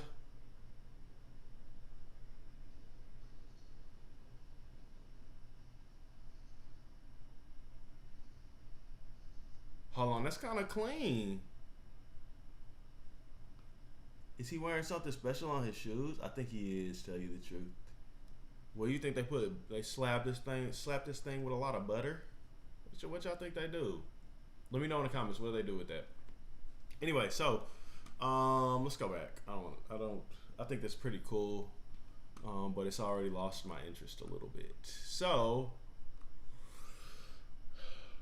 VR technology. I guess the real question would be, how can you...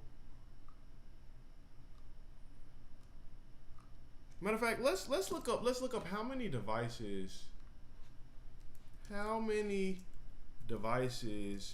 can you connect to Starlink?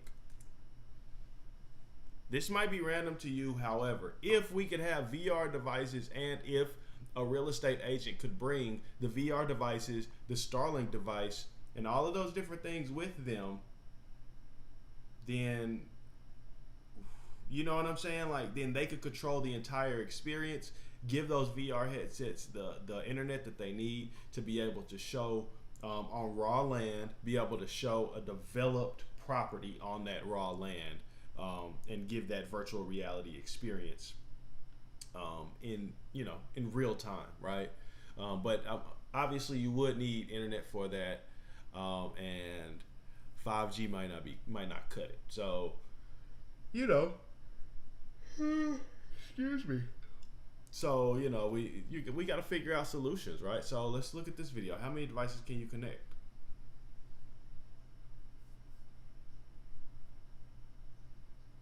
Okay.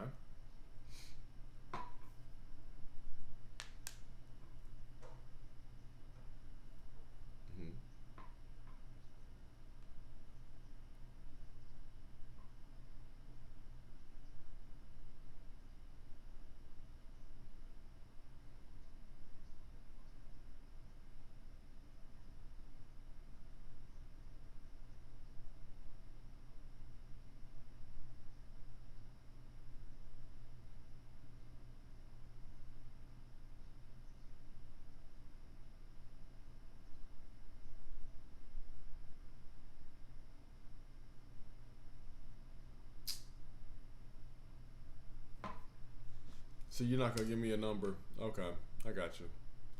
Wasting my time a little bit, I'm not gonna lie. But I like the Starlink that's mobile. Like, you know what I mean? I like that. I gotta sneeze, hold on. Oh, never mind, it went away. Wait. Ooh, it went away. But anyway, I think, I connected Starlink to 20 devices. Okay.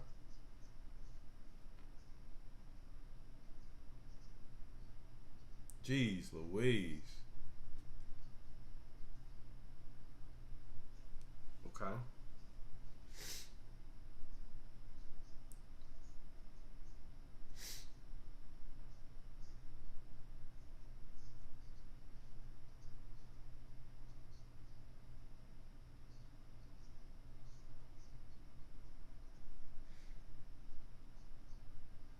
Okay. 3.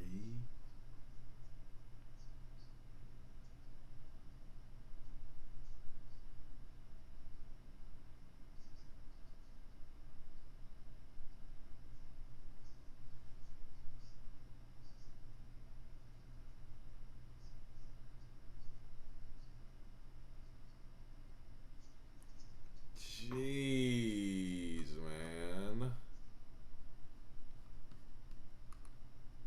But good thing we would only need like download stuff, right?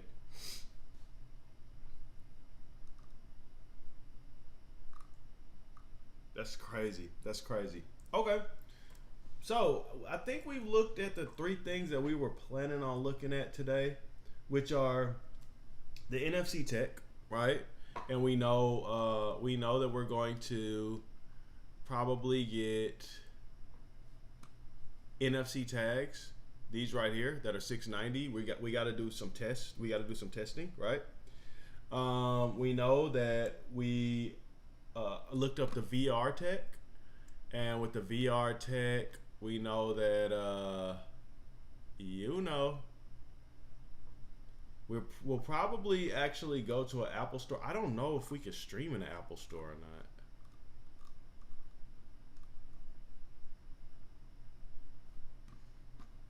don't know. And I have a large cranium, right? I have a large cranium because of my hair too. So I don't know. Does it work with?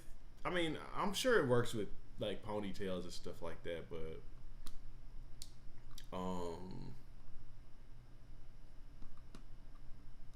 we probably need to book a demo.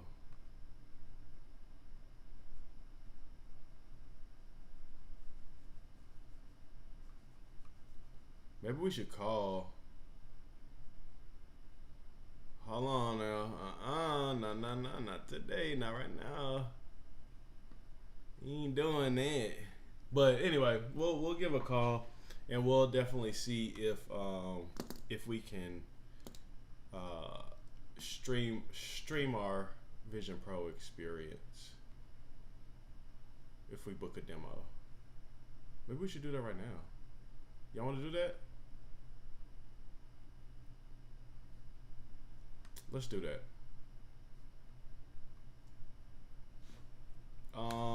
Apple Store, Fort Worth.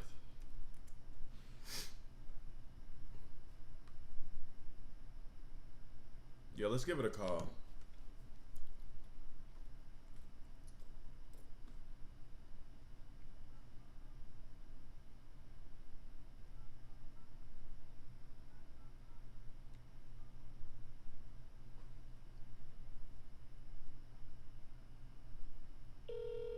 Thanks for calling Apple University Park Village.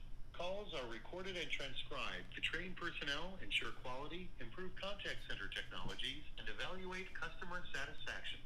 I'm an automated system that can handle complete sentences. How can I help you today? I need to speak with a representative. I can transfer you to a specialist, but to make sure I route your call correctly, please tell me the reason for your call. Apple Vision Pro questions. Are you calling for support on an Apple Vision Pro you already own? Or are you calling about an Apple Vision Pro you may be interested in purchasing? Apple Vision Pro that I might be interested in demoing. Okay, I'll get you right over to a specialist. After your call with Apple, can we text you a link to a brief survey? Standard carrier message rates apply. Sure. Great. We'll send that to the number you're calling from, ending in 9303. Please hold while I transfer you to the next available specialist. Please hold for the...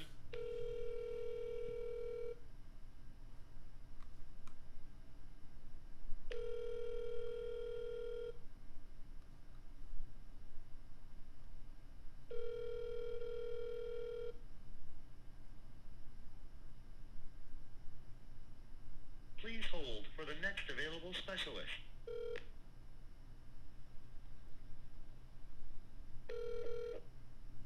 Thank you for calling Apple Support. My name is Tashada. May I have your name, please? Hi, my name is Jonathan. Hi, Jonathan. How can I help you today? Hi, I was just calling for a really quick question. I wanted to go to the Apple Store and I guess demo the Vision Pro. And so I was just calling to see if like the Apple stores allow like streaming the experience like on Twitch, if that makes sense. Okay, I understand. So let me see. I would actually have to transfer you over to another department. They'll be able to answer that question for you. Okay. Were you trying to reach out to the store? Well, I just wanted to know like just like quickly, like, you know what I mean, like it's not it's not like it's still like something that I potentially might do, you know what I mean? So it's not something that I would definitely do, but I just wanted to see if it would actually be okay or if they'd be like, no, you gotta go. Gotcha. Alrighty, so let me see which department that would be.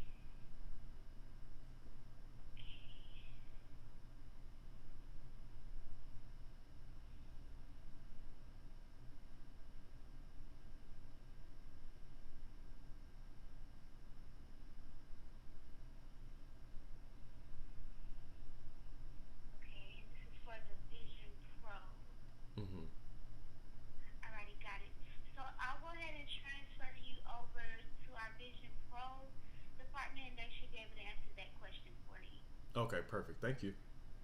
All right, you're welcome. So other than that, Jonathan, thank you for calling Apple Support. One moment. Thanks.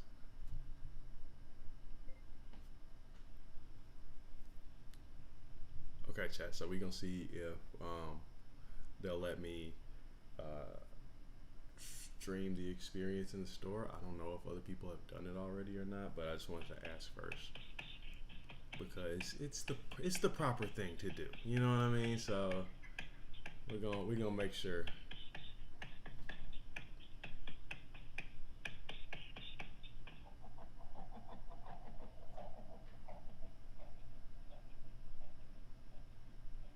What is it? Oh, okay. I was about to say. But yeah, while we wait on that.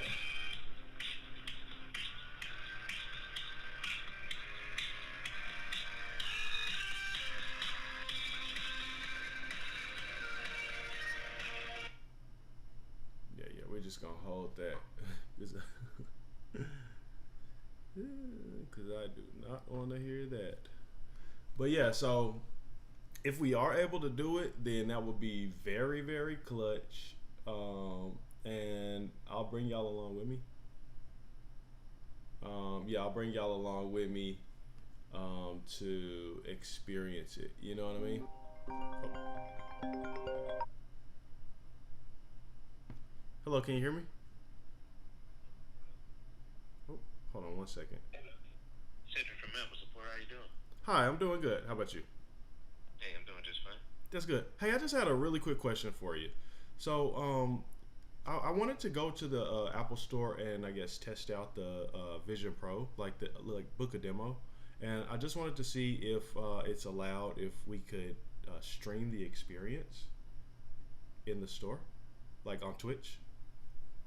Yeah, you want to schedule a in-store appointment for the Vision Pro demo. Right. And so, yeah, I just wanted to check to see like if it's okay, like if we actually stream it like on Twitch while we're there. I didn't want to get there and be turned away. So I just wanted to see if that was appropriate. Now, okay. Your name? Jonathan. Okay, Jonathan. That is a good question because see the thing there. Yeah, this is well. I'm in a call center, so I really don't know the outcome or expectations of the rules. So I really can't really give you a clear answer on if that is acceptable or not. Okay.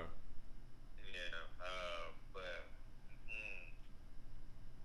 I mean, it may have to be something that you're gonna have to action style there. Do you have an Apple account? I do. Okay. What's your email? Oh well, I can book it like later. I just was just asking the like the general question, I guess. But if need be, I can maybe even go to the store and like ask somebody there if need be. But yeah, it was just a general question. Yeah, sure thing. Yeah, but yeah, nonetheless, that'd probably be the best opportunity there. I can be able to look and see, if I can find some information, just to help you in style. I can share it to you by email. Okay.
so we got a big I don't know. Okay. So they're going to send me like an email to just, I guess to send me information, I guess. I really don't know why they needed my email like that. However, they're probably just going to send me the information on that to see, is it okay, is it not okay, different things like that. Hopefully anyway. And then hopefully we'll just be able to run through that and do that for y'all, right? And actually run through an experience for y'all, and potentially even do the experience more in a way of how do I explain it? More in a way of like educational experience, right? Obviously they have the movies, they have the immersion, they have all of these different things. However, I'm not getting it to consume. I'm getting it to create. I'm getting it to share. I'm getting it to, collaborate and different things like that. So that is the demonstration that I'll be more interested in seeing, of course.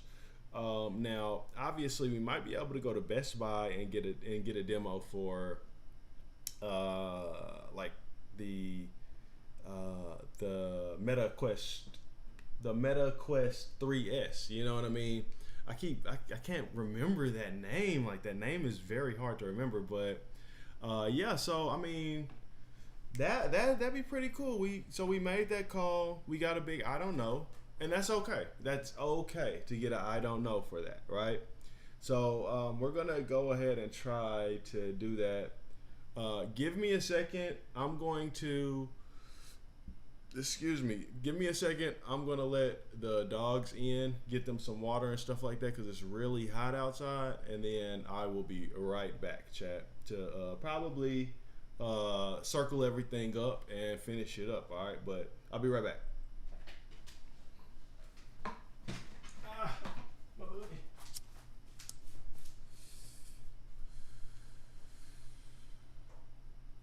Why me? Why, oh, why, oh, why me? Why do I look up and see my feet? Am I rising? But why do my peak look like it's out of my reach? Why can't I trust what I see? My scene, just a crime scene. Got the high beams and the sirens. Yeah, my team, we divide teams. Talking dirty money, check the hygienes. All the dirty money get dry clean. Talking dirty money, Sam Rothstein. Have my goons kidnap your offsprings while I was working on my golf swing. Ooh, sweet dreams, sour nightmares. It's a cold world, I got an ice grill.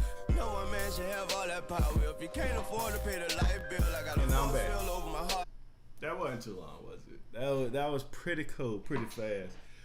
Okay, so that is the first thing that we were going to talk about. We were going to go over and we were going to cover for this $100 million plan. We don't want to rush things. We don't want to make things too fast. I am working on things behind the scenes, which is a big reason why I have been gone from streaming for so long, is because trying to get it right, trying to line it up and see what exactly do we want to do, how exactly do we want to change the world, right? Like I said, I am a teacher by career.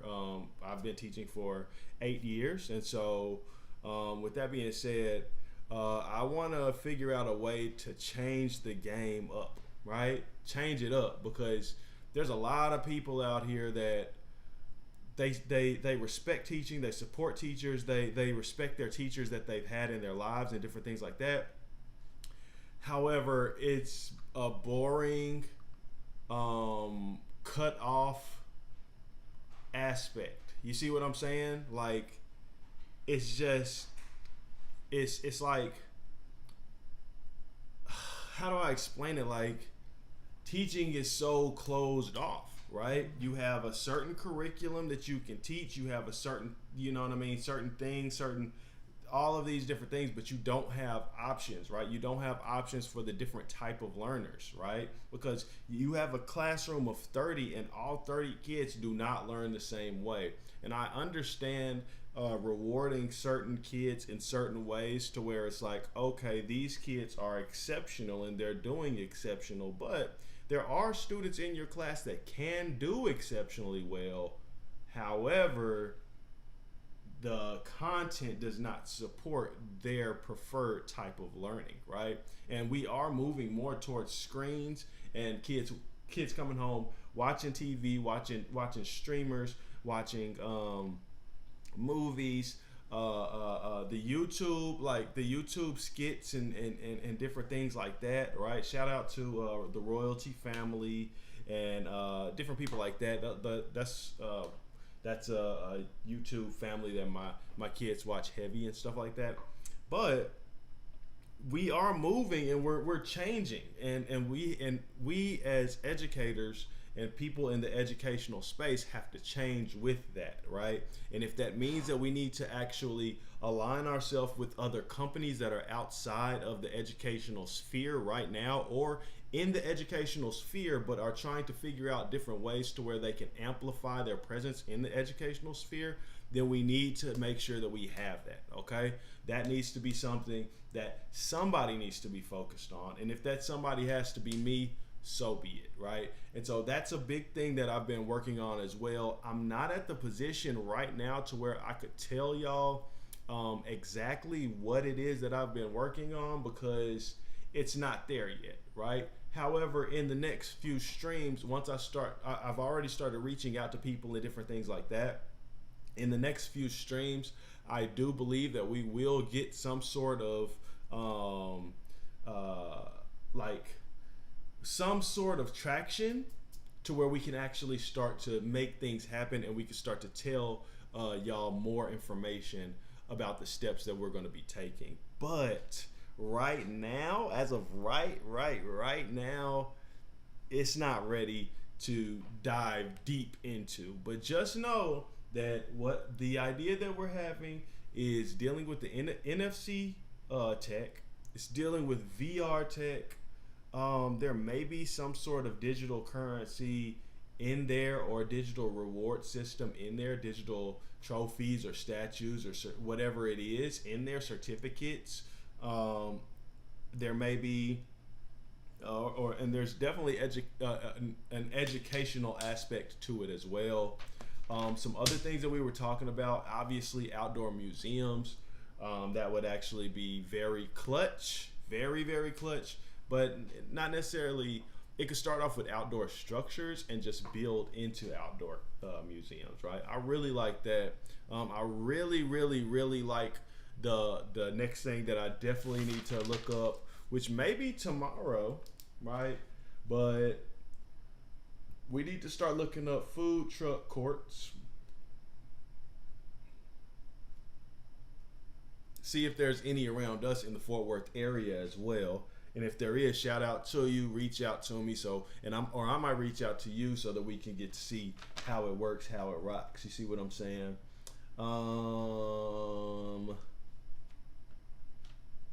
Let's see. Oh, I just had an idea.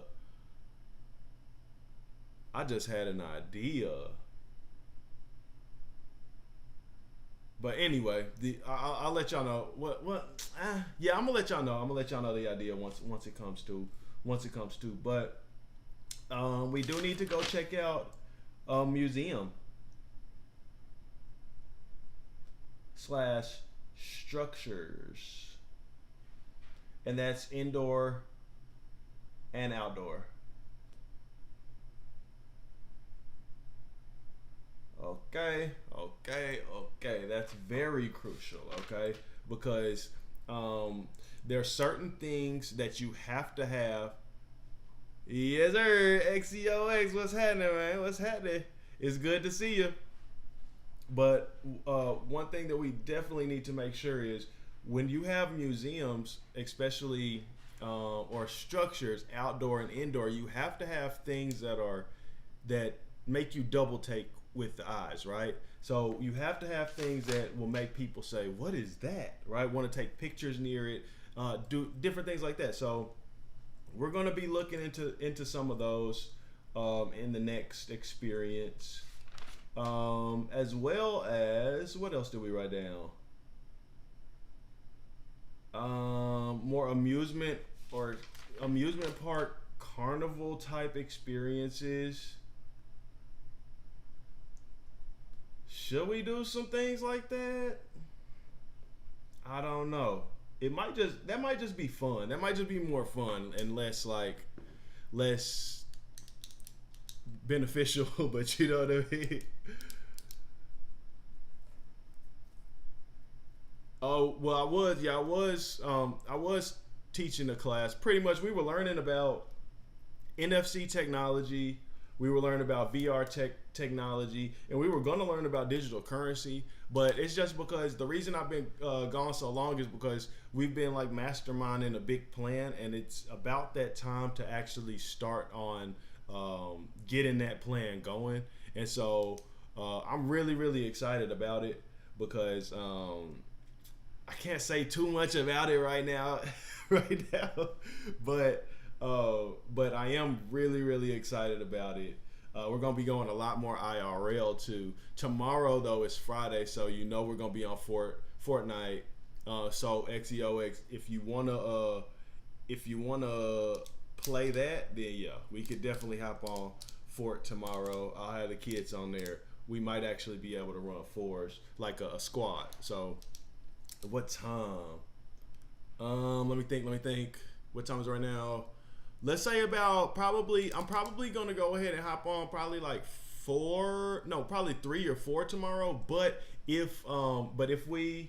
starting the Fortnite probably around this time, about 6 to 7 o'clock. But let's just say 6:30 to be sure. So yeah, be here 6:30. We'll be on here, and I'm gonna leave. I'm probably gonna do one of those little shorts or whatever on here, the stories on Twitch. So hopefully that'll let you know.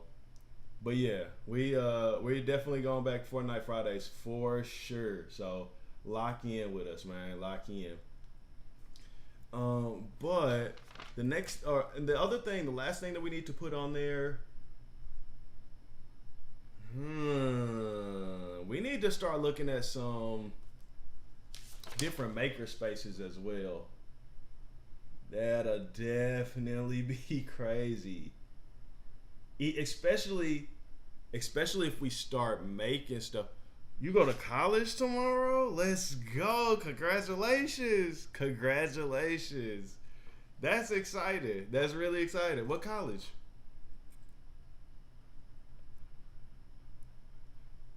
That's exciting, man. Everybody growing up. VSU, okay. Is that Virginia? Yeah, Virginia State University. Okay, that's awesome. Congrats. Have a lot of fun.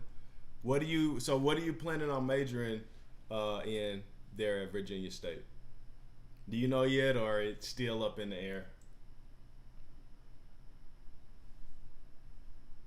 Mechanical, nice. Well, stay focused on that. Because the world could definitely use more mechanical engineers, and that's just straight up. So just know that if you stay focused in that, lock in, get to class, don't go to all the parties and all that stuff or whatever as much, you know what I mean? But just lock in. Get the internships. Yes, exactly. So you can get that experience at the same time as you get the education. So once you're done with the education and you have that experience, you go straight into a job and make some good money. That's a good plan. You got a good head on your shoulders, XEOX, and that's really good. But yeah, I'm proud of you, man. I'm proud of you. Keep it up, and keep me informed too, cause I like that. I really do.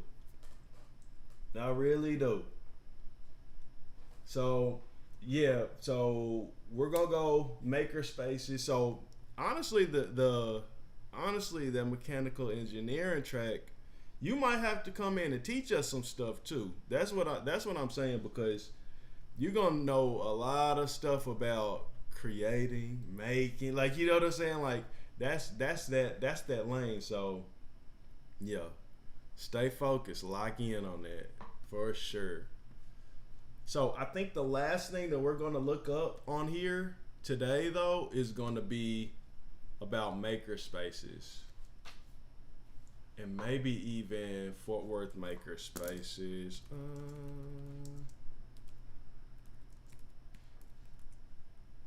Let's check it out. Okay.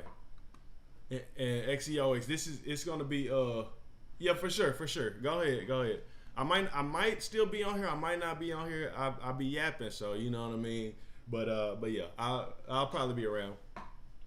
So we're looking up makerspaces. I know that they have a makerspace at one of the libraries down the road from me. So I think that would be cool. We might actually be able to go and check it out.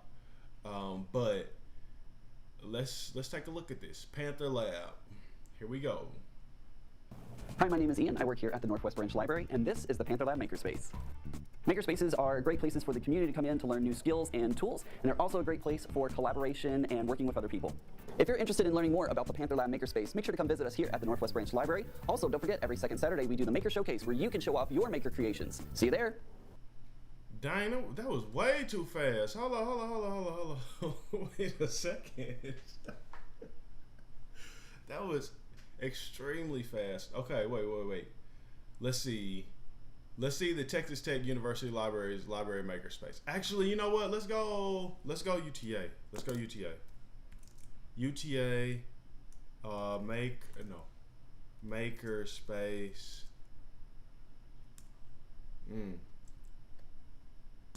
Maybe I need to be more specific though. Oh no, here we go. The college tour, UTA Makerspace spaces. Here we go. Let's see what they got. This is my alma mater, by the way. This is where I graduated from college. So UTA is where I graduated from. So let's keep going. Up next is Alex. This industrial engineering junior from Frisco, Texas, is all about creativity. And it looks like he found the perfect job in UTA's Fab Lab. If you can dream up an idea, Alex could probably tell you how to develop it. Over to you, Alex. I remember, that's not the most flattering picture they got. If you can dream up. But yeah, this guy, I used to show this guy to my students in my classes when I taught like in the schools or whatever.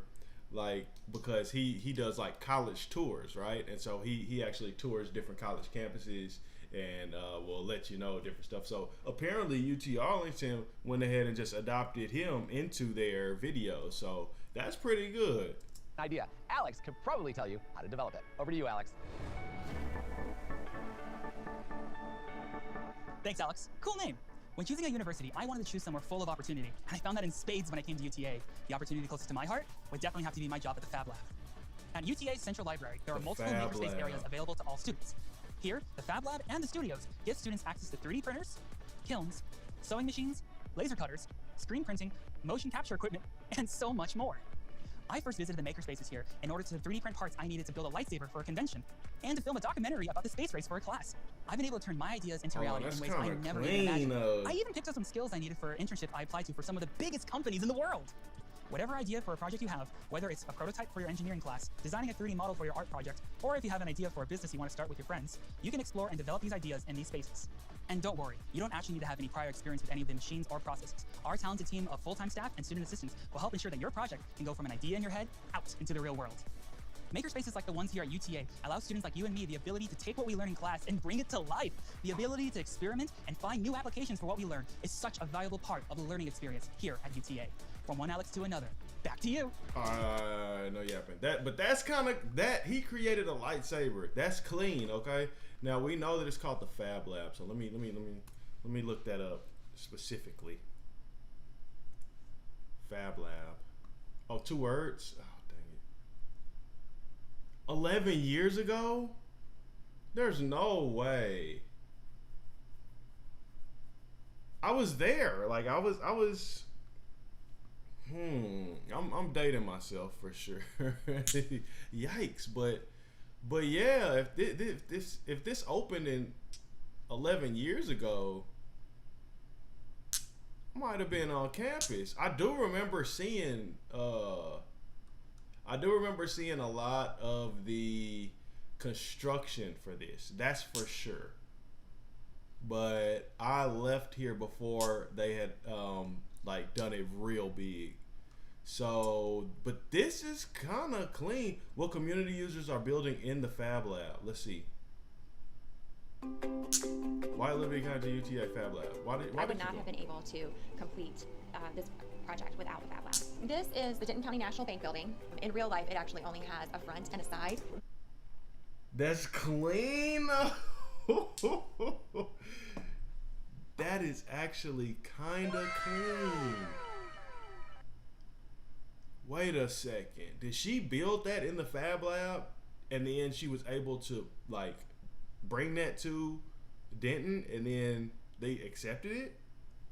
What I did was I layered up different pieces of 1/8" birch plywood and just to create a three-dimensional effect. It has vellum on the interior, glued to the back, so that it could be lit from underneath. All of this detail seen here on the front and on the columns is engraved or etched by the laser cutter, and then the rest of it is actually cut out. And so these cornices and balustrades, they're all separate pieces, and then they're just simply glued together.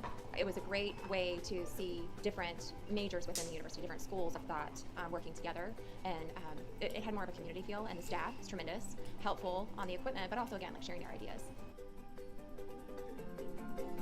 That's too clean. Oh, I don't want to watch it again. No. But that's too clean, y'all. What? Bioimplantable filament. I gotta see it. The difference between regular filament and bioimplantable filament is typically the compatibility with the human body. It's actually made from cornstarch and lactic acid, so two natural occurring elements, and therefore it's safe when you're using it on implants. It's safe when you're using it on prosthetic arms. It's very safe to use in jewelry. So you won't have to worry if you print something in the Fab Lab and leave it on for a long period of time that you're going to get a rash, or you may be allergic to the plastic. You should be perfectly safe. So the UTA Fab Lab supports students, users from all over the community with many different needs.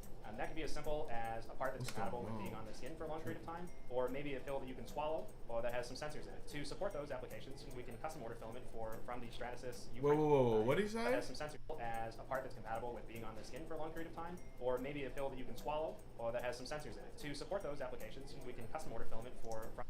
Yo, are y'all swallowing a 3D printed pill? I don't know if I'm doing that. I do not know, but I am going to write the Fab Lab down before I continue this video.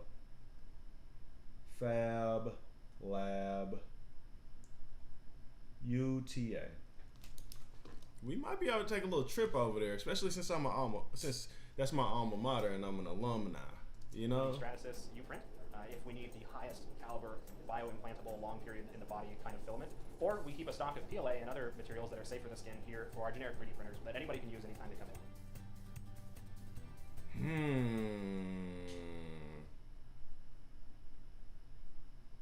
Okay, last one. This is got me a little excited. I like this. I really do like this.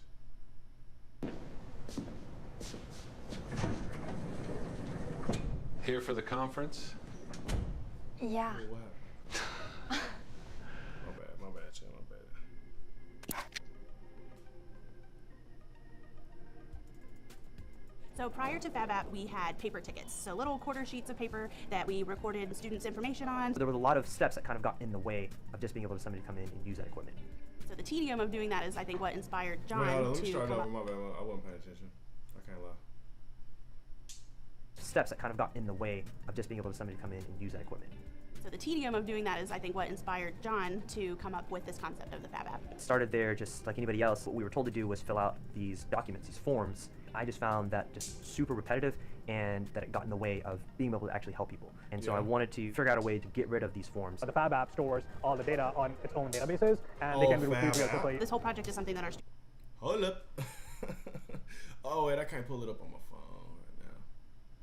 Let me look. Let me see if I can pull it up on my phone real fast. Fab App. Fab App. Fab Mobile. Nah, they don't have it on here. It must just be like a app that they have exclusive, like GitHub, obviously. I don't know.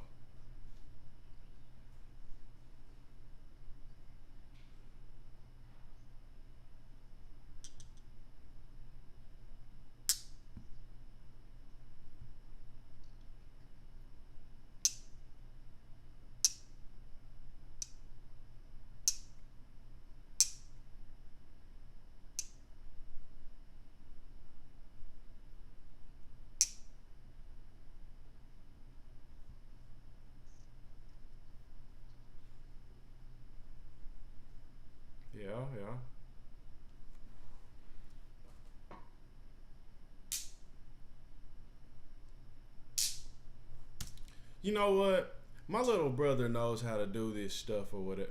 Like, he knows how to like use a 3D printer and stuff like that. I wonder if he was just using the one at the UT Arlington library. Like, you know what I'm saying? Like, cause he graduated from there too. Like, dang, that's crazy. That's crazy. We all graduated from UT Arlington. Oh, what is going on?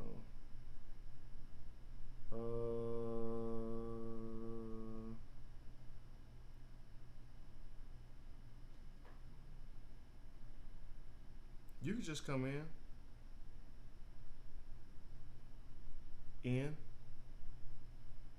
I'm not gonna be much longer at all.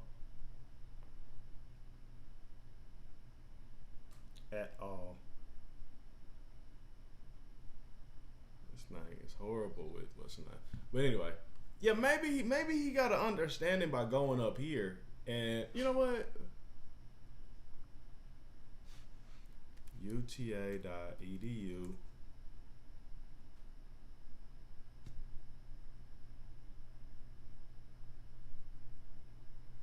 Yeah. It's a quick reply. Oh, bad chat. What's going on? Oh. My I said like multiple times. I remember I used to have to work that event. Like, and be out there. Like, you know what I'm saying? We used to have to work that event. We used to have to work the Special Olympics. What was it? Like mud volleyball. It was called like, I forget what it was called. I forget what they called it. That's crazy. I've been away for a long time. But we're going to look up the first things first. Oh, they got the UTA West. Hold on. I forgot about this. No, it looked corny a little bit. I'm not going to lie. Hopefully it's not. But, you know, I don't know. Okay, for faculty and stat, no. I need Fab Lab. Fab Lab.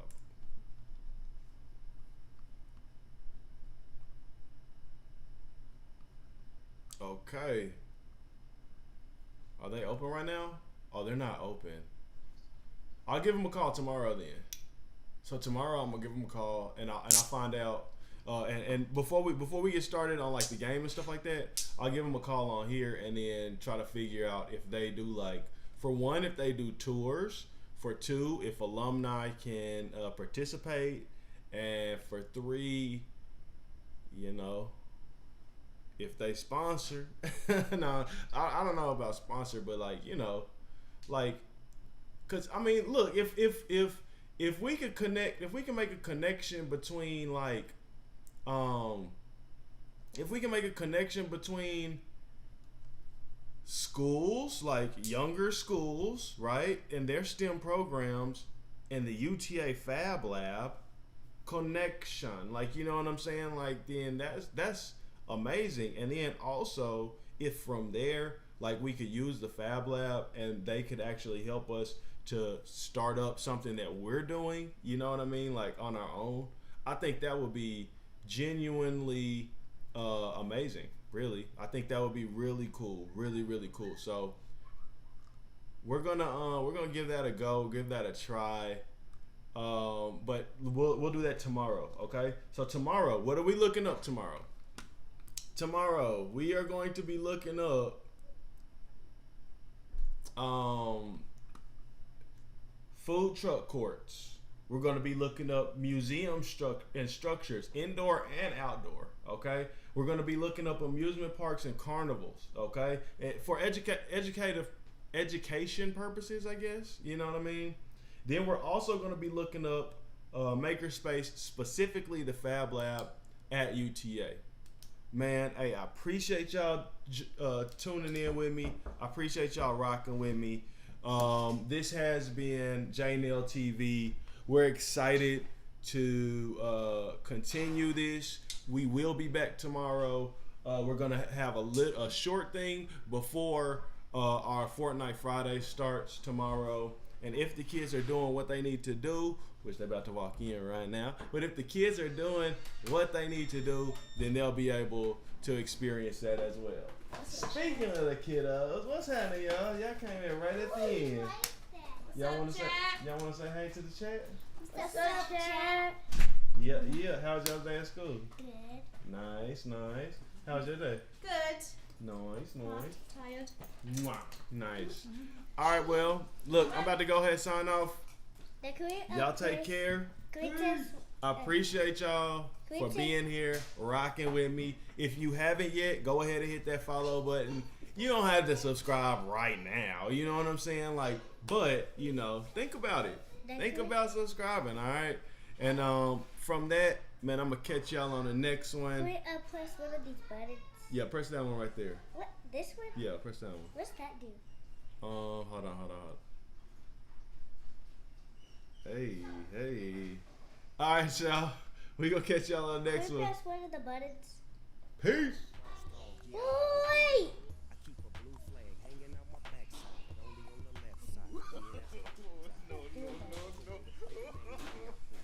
Cut so much you thought I was a DJ.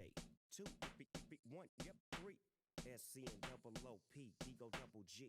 I can't fake it, just break it. And when I take it, see, I specialize in making all the girls get naked. So bring your friends, all of y'all come inside. We got a world premiere right here. Now